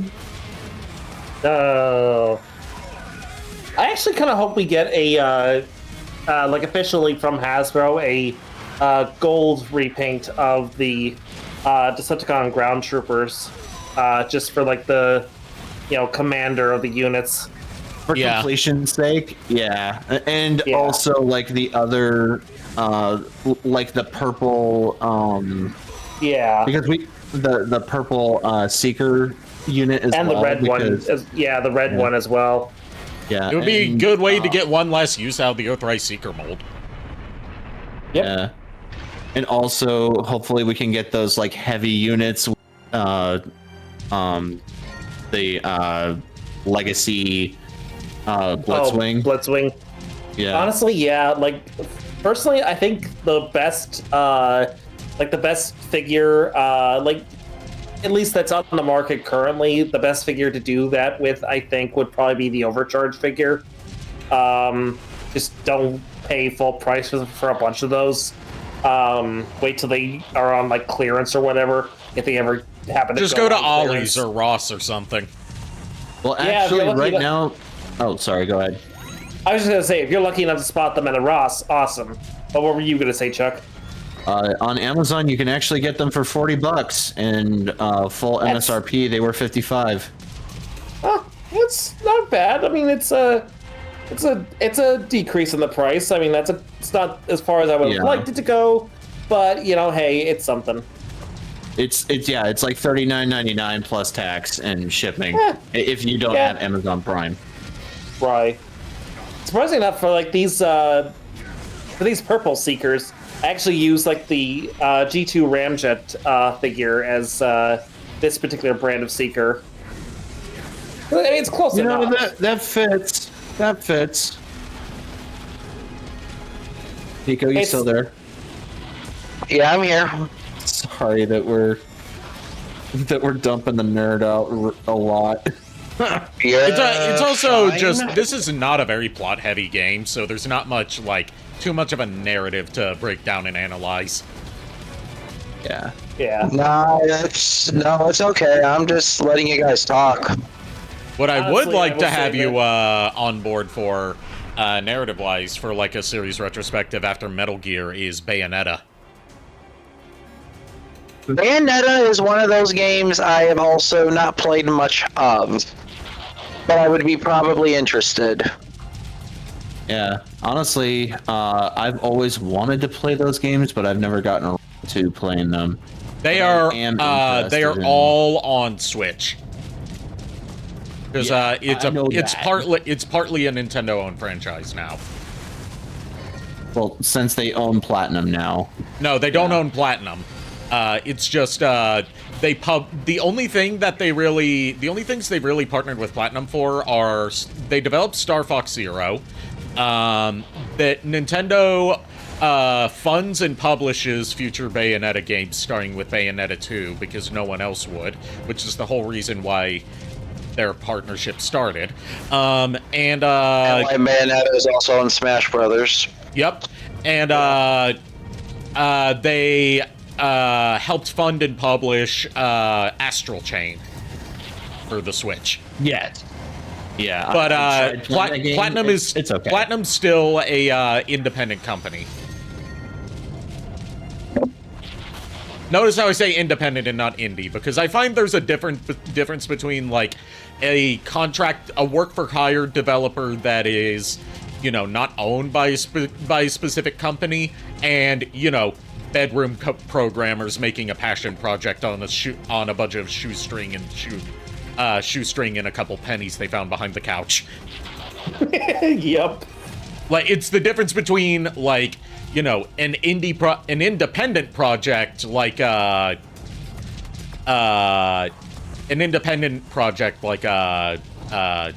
Expedition 33, which, no shade to Expedition 33, but that's got like a multi-million-dollar budget, versus an indie project like Deltarune or Undertale.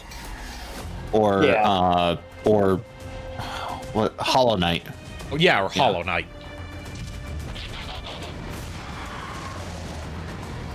Also, like, this is just, you know, this is probably a bit snobbish of me, I admit, but without having played Expedition 33, so I don't have any, like, ill will towards it. I don't think it's, like, overrated or bad or anything. I haven't played it. I plan on playing it, just haven't gotten to it. But, I feel like the whole, like, oh, this is like the future of indie game development. I'm like, these aren't really what you would call indie game developers, because they're all ex-Ubisoft staff, so they've already got a foot in the industry.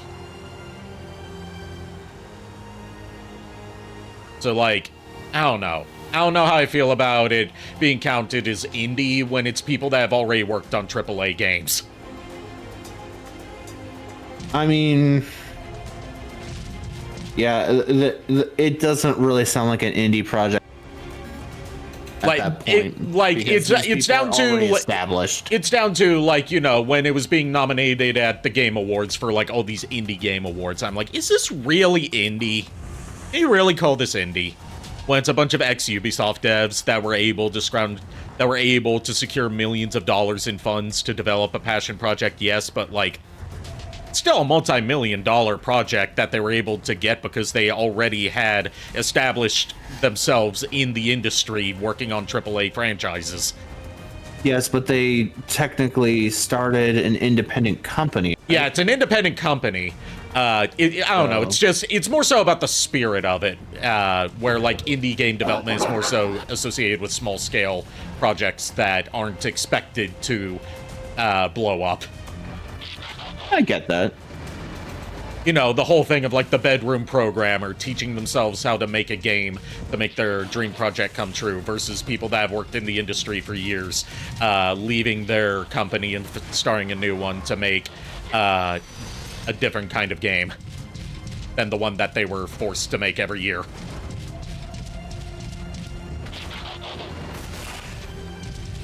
I don't know why I'm trying to break those. I'm half paying attention.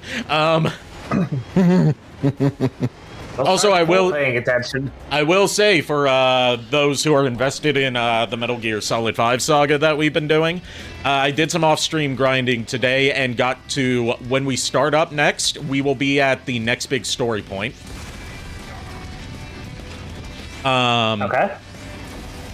And we should be able to finish the game in like 1 or 2 more sessions. So even though my schedule has a lot of Metal Gear Solid 5 on it, we probably won't even need that many sessions.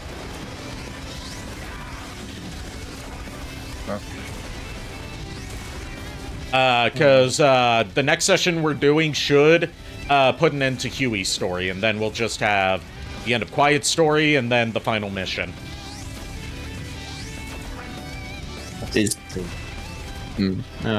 I guess that maybe I shouldn't ask that question. Tune in to find out. I guess so, I will.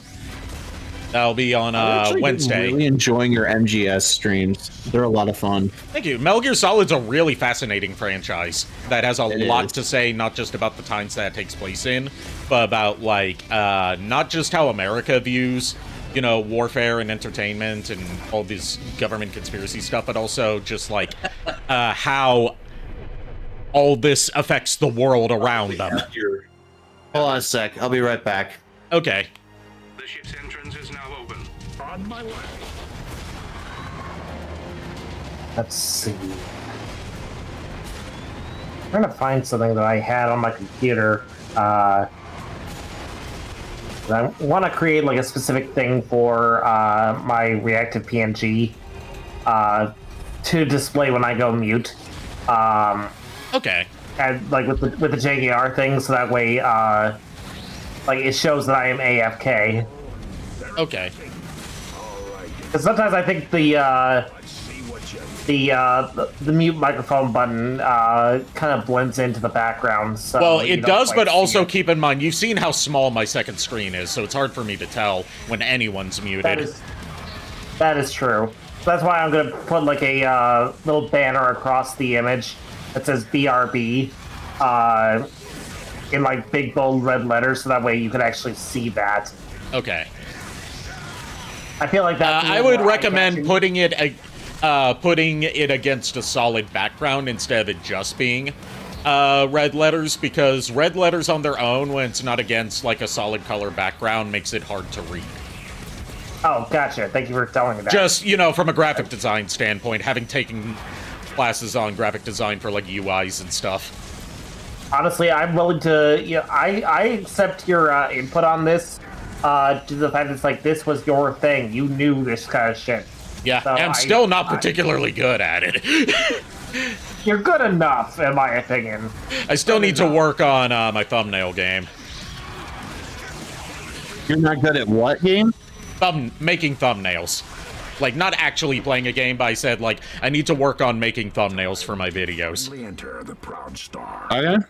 Is like, I need to find, like, something that's good at, that's, like, recognizably, like, you know, you look at it and you know, oh, this is an Arikado video, but also enough where, like, it'll draw in new viewers as well. That's the balancing act you have to play with YouTube thumbnails. Yeah. Thumbnails are a really, really hard thing to do uniquely these days. Yeah, and I'm also a stubborn asshole, so I'm like, I don't just want to make a clickbait thumbnail. I don't want to. I don't want to feel like I'm lying to my viewers.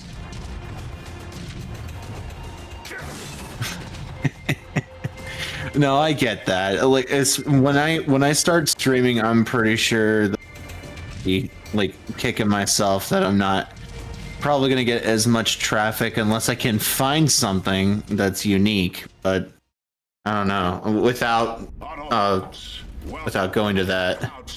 Yeah. Clickbait. Yeah. A lot of it, creating an engaging title can be difficult. You mean an Autobot ship is responsible as well. for all the Like, titling videos and streams can be difficult. It appears so. Yeah. It's. But I doubt it's that caused the destruction. I definitely will be asking for a lot of pointers. I will offer whatever help I can. Our culture. I appreciate it. Thank you very much. Cybertron. Oh, thank you very much. Between all Cybertronians, the colonnade is comprised of the essential aspects of our lost. So the lost Cybertronian heritage. It was placed inside the Pharaoh-Taxis, the supercomputer that controls the Proud Star.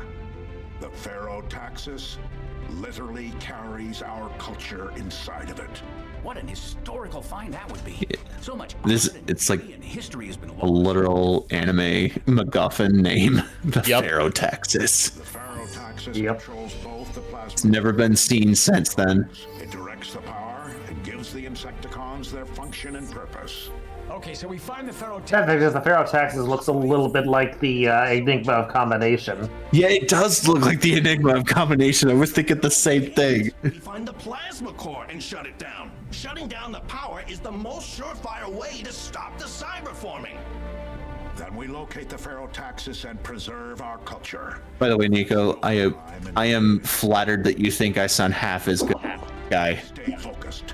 There are more floors. I mean, We split. hearing you speak as Jack and hearing the game, honestly, it's almost uncanny. Does it sound like me, or does it sound like really close? Sounds similar to the game version, but you put your own spin on it, and it gives it like it gives the Wheeljack in the D&D campaign its own identity. Well, I actually kind of, when I developed that voice, I kind of just based it off of my own voice, but with a little bit more gravel and and a New York accent. That's literally it. Yeah, the thing I'm getting at though with it is because like clearly like one for like you have your own like take on how the voice is, but in my opinion, I feel like you gave the character a little bit more of a spirit. Like it separates themselves from the actual series Wheeljack is from, and you literally like anchored Wheeljack into the Castlevania D&D world to where they are their own entity, their own soul and purpose, and that is what I like. And that is what I like because it's more so like this is Autobot that in this world became not just another Autobot, but like his own guardian, his own protector, his own force that brings his allies together. And apparently makes his friends have a party in his pants. Yep. Oh my I will god! BRB, guys. I gotta run to the bathroom. I wanted to. Okay, I'm gonna be honest with you. I wanted to roast you a little bit on that, but in the back of my head, I'm like, I'm gonna let this play out.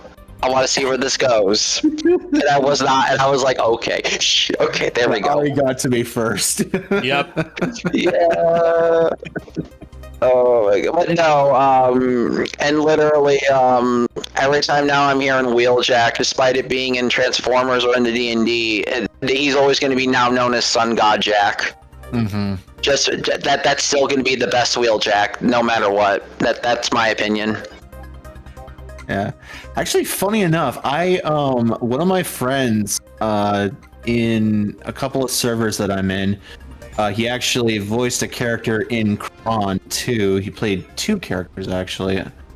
He played G-Axis and Cyclonus as well. He does redubs of different Transformers media, and he actually did this. He actually did the scene that we just watched, where Optimus was explaining the Pharaoh-Taxis, the plasma energy core, and the Insecticons. He redid that entire cutscene, and he had me play Wheeljack. And there were people in the comments that were like, did you reuse the audio for Wheeljack? And he was like, no, that's one of my voice actors. And they're like, really? He sounds just like him. I'm like, oh, you're giving me a fat head about this. I mean, you practice that voice, and like, a lot of it, like, it's well earned praise. I mean, I do only like one or two voices. Like, I'm gonna be honest with you, the voice I'm more comfortable with is my Pokemon D&D character because I just liked doing like sort of like those kind of voices. And the D&D, like, in my experience, the D&D thing is like my whole thing with voice acting. Like, that's my only experience. I'm not like stream host here or JKR or even Chuck, where they're like straight up in like different productions and everything. Like, I'm just starting. I mean, honestly, I think that you do really great with all your different voices, and I'm able to tell them. So, you do a good job, despite what you think about yourself. Well, I do appreciate it. I really do mean it. I have to agree. You undersell your ability. That's what Lulu tells me all the time with even my drawings, and I'm like, look, here's the thing. Oh, god damn it. I will say this though. Time for best boy. Soundwave. Okay. My boy. Is a really fun fight. Yeah. Any of these games where you get to fight Soundwave is always cool. Oh yeah. Yeah, the fight in War for Cybertron and Fall of Cybertron is actually pretty fun too. I will agree. Actually, Chuck, I will say this. Do you know of a game series called Contra? I've heard of it. I've never played it because I was always told that it's like a really hard game. It's hard. It is hard. I will say this. One of the bosses in the NES Contra, I think it's the NES Contra, is the Autobot logo. Wait, what? I don't think that's the NES Contra. It's either that or Super C, one of the two. Yeah, it might be Super C. Like, it's not literally the Autobot logo, but looks like it. Looks like it. It looks like Optimus Prime's head, and the people a lot of the players who played Contra are like, oh god, here comes the Autobot logo. Also, Soundwave has one of the coolest tracks in this game. Yeah, I'm not gonna lie. Yeah. This song is actually pretty good. This whole soundtrack's awesome. Good. Soundwave, I need you here. The others can take care of them. Understood. Abort mission. Seriously, how does not even Hasbro's own studio figure out how to get Soundwave's voice right, but a Platinum game gets it perfect? Well, to be fair, I think that Takara has more respect for those old effects than Hasbro does these days. Well, Takara wasn't really all that involved in this project. This was Hasbro doing. Really? Yeah. And it is a Japanese original. It is a Japanese company that made this, and they probably had more reverence for the original effects and stuff like that. Probably. I'm talking more so it's not like the developer that typically it's not the developers that actually do like the audio effects for character voices. They usually have like a separate audio team for that, or sometimes they even outsource it to a separate recording studio to do especially the dubbing side of it. Whereas this is like built around the English dub, which is why all the audio is perfectly lip synced.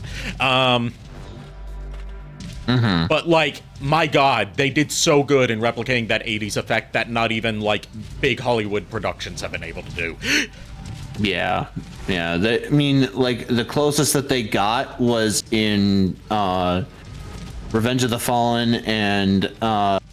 Revenge of the Fallen, he didn't have the effect. Well, no, I mean, I'm just saying that he just used his Dr. Claw voice, which was the actual voice he used. They just never put the effect. Yeah, I'm not talking. I'm talking specifically about the vocal filter. Oh, I see. Yeah, Like, yeah, that is a hard vocal filter to record because it was done using a very specific model of a specific vocoder with a specific keyboard to, with a specific synthesizer to add the musical effect to it. And while this doesn't sound exactly like that, it's really close. It is damn close. Yeah, it is really dang close. It's one of those things that fans for decades have been trying to, like, replicate using, like, plugins in like Audacity and stuff like that. And, like, really the only way you're going to get it that close is you need the actual hardware. You need to get an actual vocoder and synthesizer.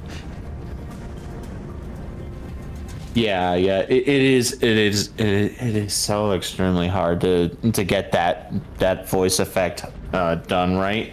The same guy that I was talking about earlier, him and his friends are doing their own English dub of the Japanese exclusive series. They're currently working on Headmasters, and they've actually already casted me.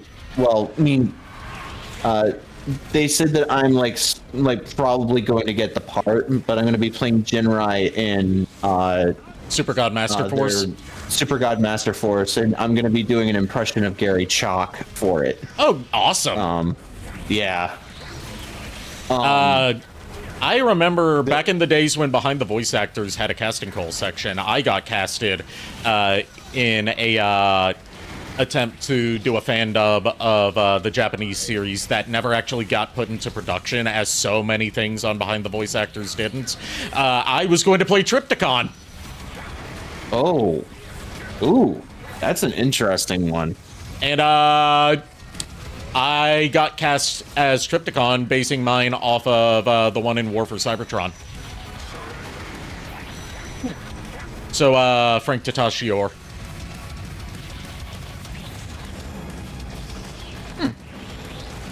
Partly because Tadashore. Okay. Katashore. I've never known how to pronounce his name. Fred Tadashore. Yeah, Fred Tadashore. I know because of JKR. Okay. Because he apparently asked him how to say his last name. Tadashore. Okay, I will know that from now on. But I also auditioned with that not just because it's, like, I think a better voice than what Triptychon had in the G1 cartoon, which sounds a little goofy.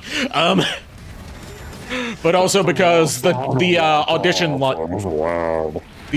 lines that they gave were just taken from the sequence in War for Cybertron where you're, like, falling from orbit chasing after Triptychon as he's transformed. So, like, the audition was like, "You thought you could destroy me? You thought you could destroy Triptychon? Ah, pathetic." Put that through a couple rounds of filtering and you get my Triptychon voice.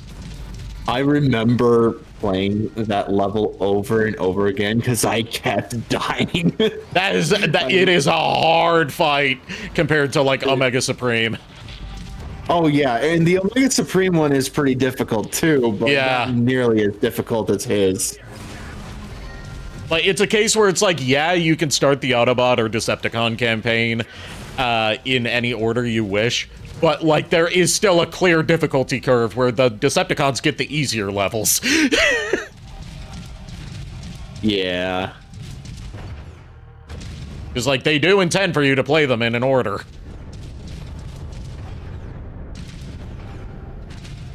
Yeah, and what? I had something on my mind and I completely forgot it. I hate that. That happens all the time with us. You agree, don't you, Niko? Oh yeah, definitely. Believe me, the brain cell is shared amongst us all, and yet for some reason, either the little black dragon has it, or the Pokemon D&D or any of the other D&D characters have it, because apparently we're just puppets to them. I was going to say, yes, Amongst Us, my favorite medieval spin-off of Amogus. Oh my fucking god. Oh man. I'm not gonna lie to you. That is some Monty Python level of bullshit right there. Okay, I just remember what it was. Getting back to what I was talking about with my friend making that remake of the Japanese, their English dubbed version of it. Yeah. Yeah, he worked really hard, and he eventually found a plugin that sounds like almost exactly like Soundwave. Nice. It was crazy how close he got. I would love to talk shop with him about what plugin he uses in the settings for it, as someone who's been for over a decade trying to perfect their Soundwave voice. Yeah, his name is he's on Riley's fan server for Earthfall. His Okay. name is, and he's in the casting. He's in the cast server as well. His name is Harry Alpha. Okay. Yeah, just tell him that I sent him. Okay. And he'll be happy to talk with you. Sure. I'll have to remember to do that. Oh, also there was another thing. So you know how season 4 of G1 kind of sucks? No, because I haven't watched much of the 80s cartoon beyond the 86 movie and like a couple episodes of season 1 or 2 that I rented from Blockbuster on VHS to give you an idea of how long ago this was. This all depends now, Chuck. When you say season 4, are you talking about the US version or the Headmasters TV, the anime in Japan? I am talking about the fourth American season. Yes. Gotcha. That so that season, because you definitely know season 4 kind of sucks because they just kind of gave up on narrative at that point and just wanted to end the series with a 4-parter. Pretty much, yeah. They did what they could, but it was like, there was still like there was a narrative there, but it was like very lackluster compared to what they were, because the priority there was more so just product placement over anything else. Like it's when the show, from what I'm gathering, it's when the show really just gave up on a facade of being a story and turned into just a 30-minute advertisement. Basically, yeah. Because there were so many different things happening all at once. I forgot that there was a plot where the sun was overheating, and then the way that is resolved is that they siphon it into the excess energy into Cybertron and revitalize the planet. So like literally the planet like gains a second golden age at the end of the show. Yeah. I totally forgot about that until I rewatched it recently. I'm like, wait, that happened? Yeah. The only reason I know of that is because when reading about that episode on the TF Wiki a while back, it did not leave room for imagination. There was a lot of innuendos that were being pointed out and made, thanks to the idea that it's like instead of Cybertron doing output, it was taking in, and it was just like giggity. Oh my gosh. Yeah, it was like someone on the TF Wiki was doing that, and I was just like, God damn it. Oh boy. Yeah, boy is right. There was you need to get on the turret, I think. I didn't see the turret. I'm so used to RT being right trigger being the shoot button in every modern game. Yeah. So can we acknowledge that we're just playing 3D Galaga now? Yeah, right now, yes, you are. That's literally all.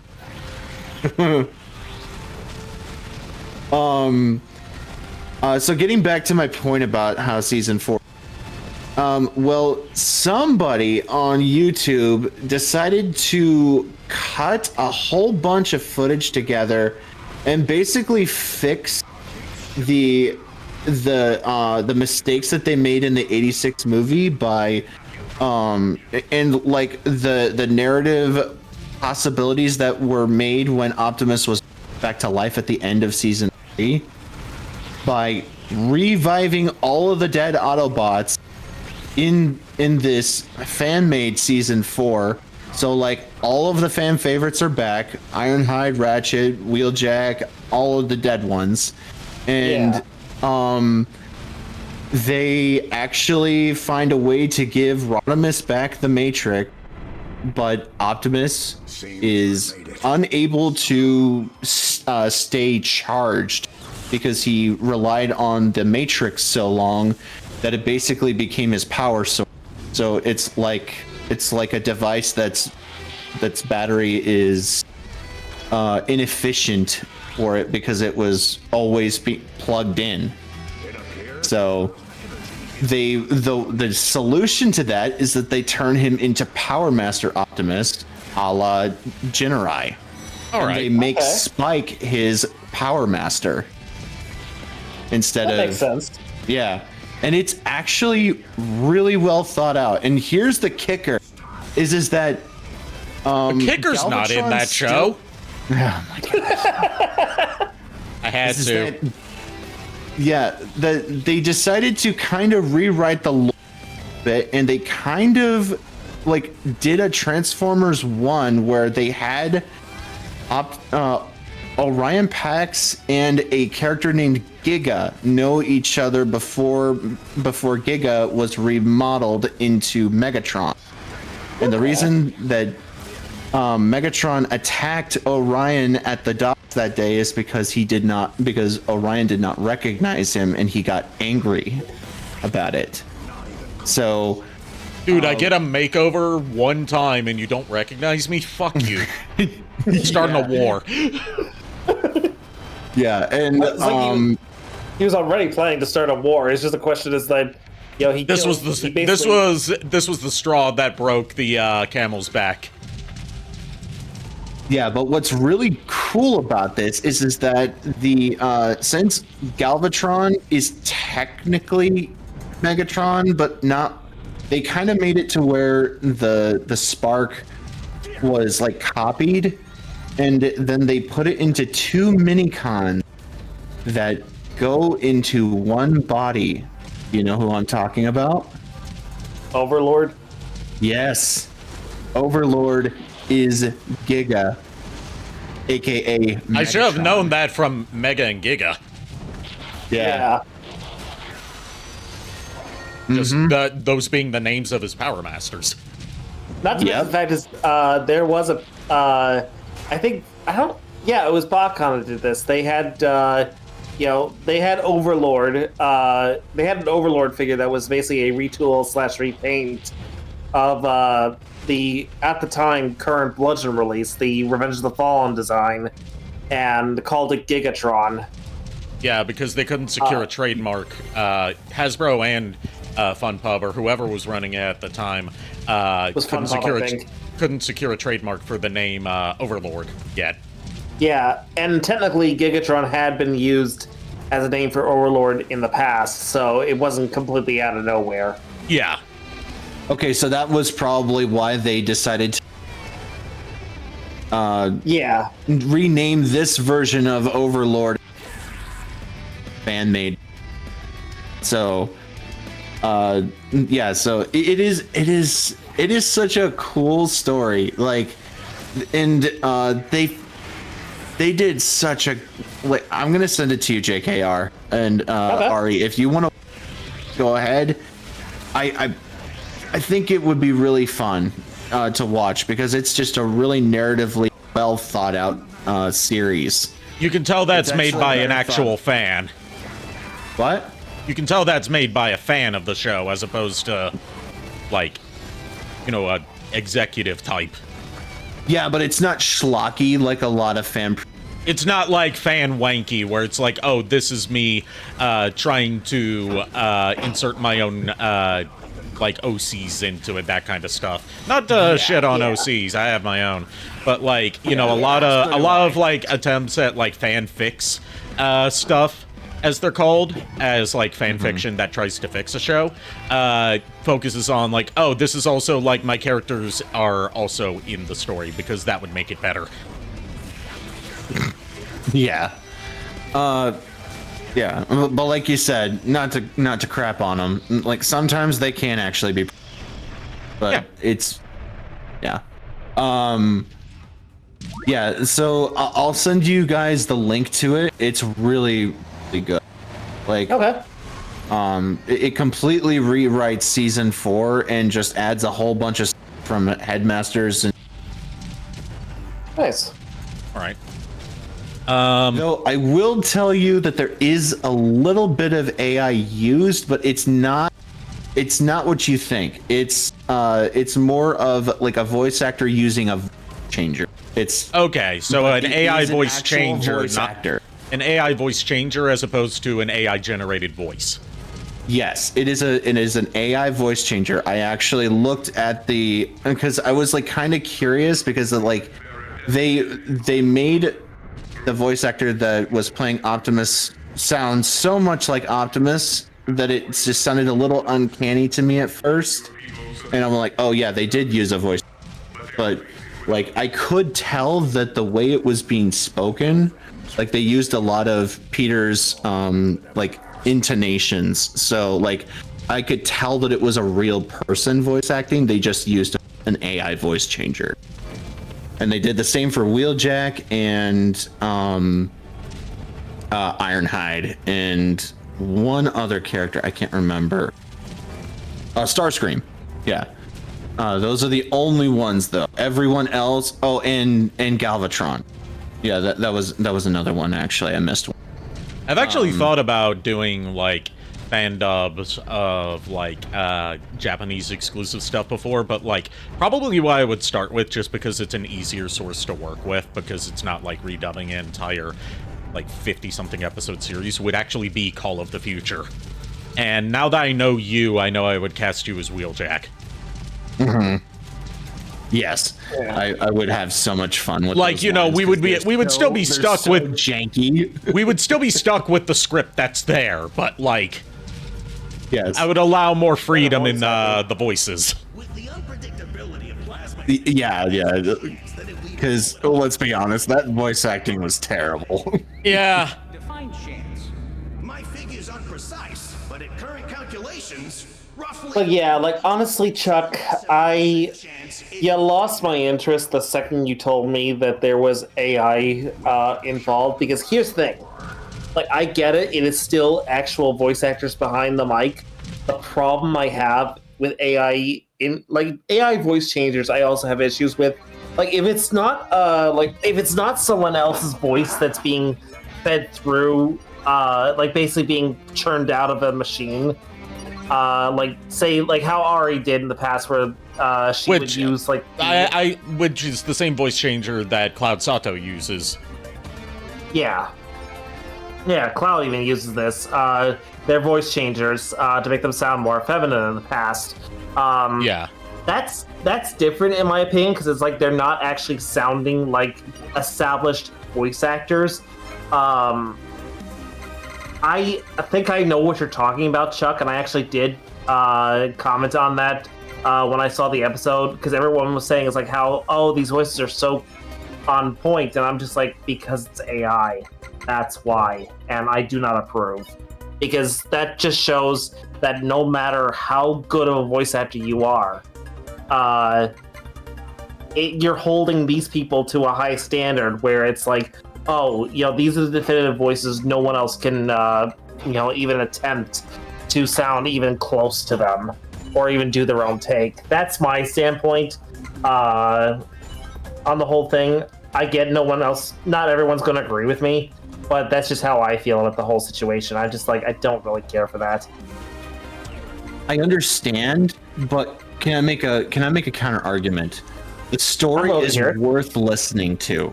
It's really good, and I think it's worthy of replacing season 4. It's that good. Okay, fair. I will say that it's the AI. It's a AI small usage part of it. I agree. And I agree with you that I don't completely agree with using AI for that kind of thing, but I am at least happy that it's not like text to speech AI, because I would have just dropped it completely if it was that. Yeah, I mean there is a. I will give you that. That's at least a step above. To me, that is a step above what I've seen on other projects. Like there was the guy, and I'm calling him out. I don't think he'll ever watch this, but like if you happen to see this dude, Louise V. Do not watch his Beast Wars show because it is literally like the animation is okay. I think it's fine. The story he has is decent. I just cannot get over the fact that he used AI voices for almost every single one of the characters, and it's like one of those text-to-speech AI voices. So, like every single thing was, every single character, like including Optimus Primal, was voiced via AI. So, and that's the great thing about this is that only just those few characters, like literally 5 characters, have AI voices, but there's tons of characters in this, and they're all voice acted by real people. Like, right, I'm like saying, I'm actually agreeing with you there. That it's like I will partially agree with you on this. Like I will say that it is a step above. I still don't like it, but I'm willing to give this a shot for the story. I will be willing to give it a shot for the story's sake.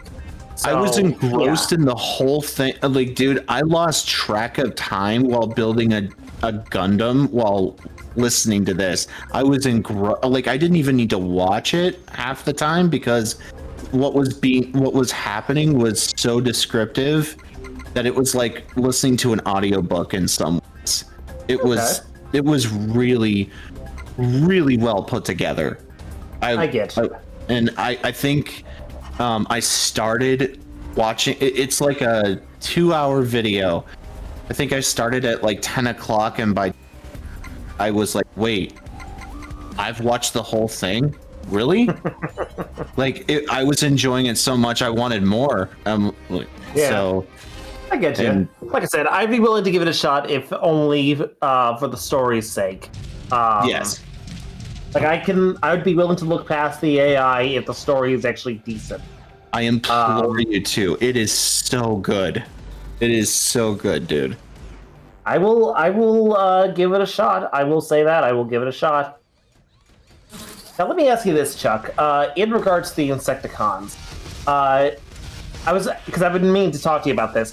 What are your thoughts on Bombshell's coloring? How in like the G1 cartoon he was gray in robot mode, but in his bug mode, he's toy accurate.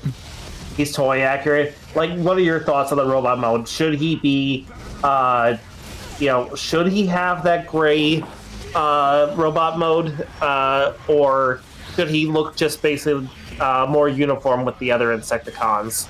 I personally like the toy colors so much better. I just think that the Toon model just looks so bland.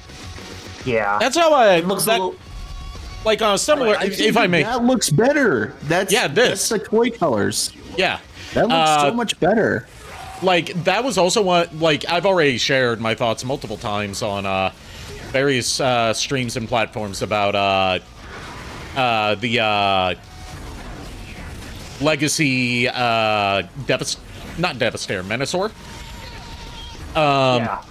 Where like one, I don't like the Sunbow animation model for Menasor because it doesn't look right with how it handles the legs in particular, with the cars being on the back of the legs. It doesn't look right.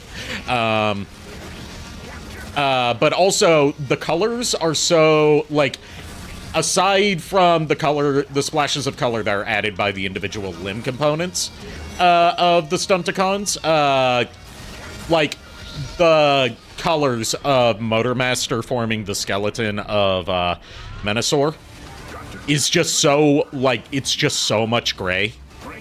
without like any real details or splash of color to no color breakup. And that's why, like, even though I don't have it, and I would probably have to buy it secondhand at this point, I actually prefer the gift set version of Legacy Menasor that's in Toy Deco. Yeah, like looking at as a toy as opposed to representation of how he looked in the show. It's more appealing to me. I agree with you on that 100%. I unfortunately had collected the whole thing before that gift set was announced, and I couldn't justify it. Yeah, I didn't get any of them because it just didn't look appealing to me. Yeah. I mean, I have it, and I've made my own kind of little changes to it, and I like the way it looks now. Yeah, I'm sure repro labels and custom painting like you do could do a lot to spice it up. Yeah. Unfortunately, I've looked at. I actually did bother to look at the repro labels for Menasor,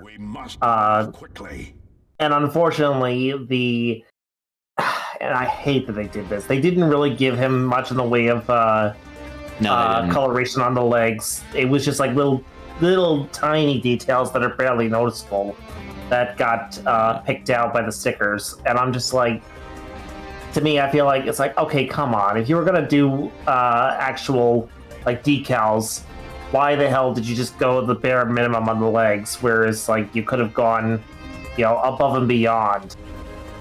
Like, that's one of the few times I'll actually say repro labels or toy hacks actually fumbled the ball there. Mm-hmm. All right, I feel like I'm probably going to wrap things up here because I do have a therapy appointment tomorrow, and I missed last week's because I slept through it, so I don't want to miss this week. But this has been fun. I wanna say one more thing. Yeah. It was a missed opportunity for them to get better glass wheeljack for like alternate skins. Yeah, they only did like they only did 3 of them. Yeah. Instead of like the whole team. They also could have done like, I don't know, G2 Grimlock. Which G2 Grimlock are you talking about? The ugly hair metal version, or either or the one that's like yellow, or either or. I actually like the blue. Like I figured the blue one's probably the one they would go with, just because it's not visual vomit. Yeah. Like a lot of those 90s redecos of G1 toys were, they look like vomit. That's why I stayed away from the Toxitron collection. I'm like, these look hideous. Like honestly, okay, you go ahead, JKR. I was just gonna say that I really wish this was like not just an April Fool's joke, but I wish DNA Designs had actually been serious about making a upgrade kit for the G2 hair metal yellow Grimlock to turn him into Greymon. I think that would have just been. I saw that, I was just like, I know this is a April Fool's joke. I know this is a prank, but still, I wish this were real. I looked at this, I was like, please let this be real. Don't let this be an April Fool's prank. Oh god. You know what would be a real good way to build off of that, and this is a thing that a lot of companies have done before, is like they release an April Fool's thing that looks really cool, haha, this isn't real, and then like they see the fan feedback to it and they're like, okay, we'll make it real.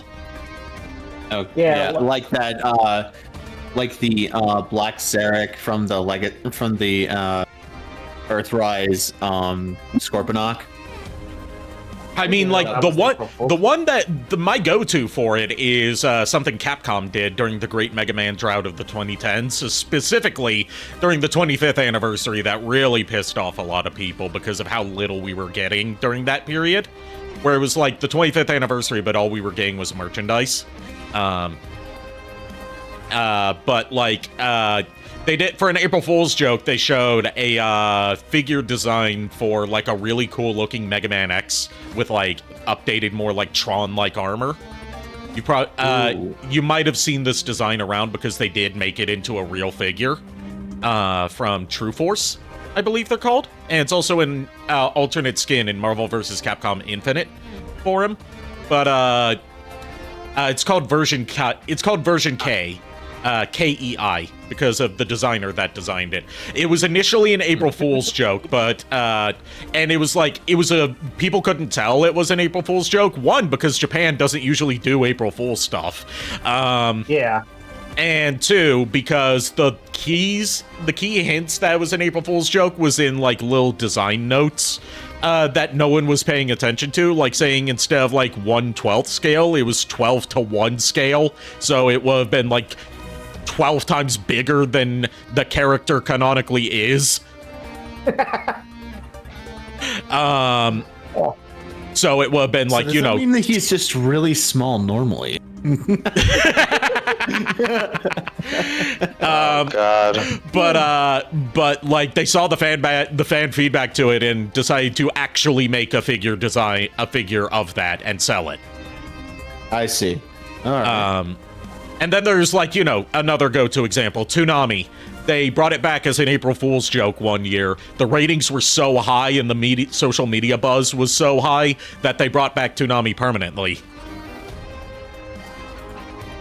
Well, I thought that it just ended recently too. Like, again. Did it? I haven't heard anything about it ending. I haven't heard anything about it ending. I don't know. All right. Awesome. Yeah. I guess that I'm just ignorant. Yeah, it's basically just their Saturday night block for Adult Swim now. Oh, okay. Saturday nights on Adult Swim, they do Toonami to air anime. Okay. Because Adult Swim already had a Saturday night anime block. It's just they decided, you know what? Why not just make it Toonami? Because that's what Toonami was already the Cartoon Network anime block, and now this is the only anime being aired on Cartoon Network. Why not just bring back Toonami? Right? Yeah. But yeah, there was something else that I'll remember it'll later. come to you when you're not. It'll come back to me. It'll come back. You know what I'm thinking right now? What? How fucking You know what course I'm you are. thinking? What? Squeak. All right. Honestly, I'm actually looking forward to Saturday because DBY is actually coming to town to help me at the comic shop. Oh, cool. Afterwards, we're having burgers at my place. Oh God. Ew, they're gonna be See, in my face. Let's see who we're going to raid. I will have I'm joking. He's gonna, I'm joking. I know. I'm just like, he's gonna get the actual pure Angus beef. No matter what happens, it always came back to burgers. It always came back to burgers. What the fuck? We are going to raid Yap Alonso, who is playing the new Tomodachi Life. Ooh, nice. Ooh, I actually really want to play that game. I've gotten interested in it too because they added a lot of customization options. Like you can draw new parts onto the Miis. If I may interject, Yes. I'm gonna say this right now. Tomodachi Life, the reason why it's as good as it is literally a meme maker. It's literally a meme maker. Yeah, You can make exactly almost why I want to play it you so could badly. almost make any fucking meme you want on there. yeah. Iron Mouse's community has fallen. The Iron Mouse X Connor shippers have fallen in love with Tomodachi Life because she made Miis of herself and Connor in Tomodachi Life, and they fell in love with each other. No. I'm gonna be honest. Yeah. Yeah, Chibidoki tried to get Bowser to fall in love with her, but Bowser fell in love with Chibidoki's mom. Yes. Yeah, I heard that. But I'm gonna be honest. With Pokepia and Pokopia and Tamagotchi Life, like there's a lot of good games in that genre right now, and I still find it funny that people made the meme that Isabelle from Animal Crossing is mad because she's thinking the players are cheating on her. Speaking of one last thing before I initiate the raid. Speaking of Pokopia, I've seen Mewtwo in Pokopia. He's an edgelord. Go figure. That tracks. I was gonna say if you were gonna say he was acting like one of those workout instructors because of his fucking like thighs or whatever, I was gonna be like, okay, but no, this tracks.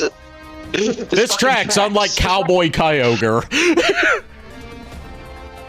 Look, we don't talk about Cowboy Kyogre. Just like we don't talk about Bruno. No. Oh no. God damn it. Thank you, everyone, for tuning in. Thank you to my gaggle of chuckle fucks for co-hosting with me tonight. Go give Yap Alonso my warmest welcomes. Our raid message is going to be burger.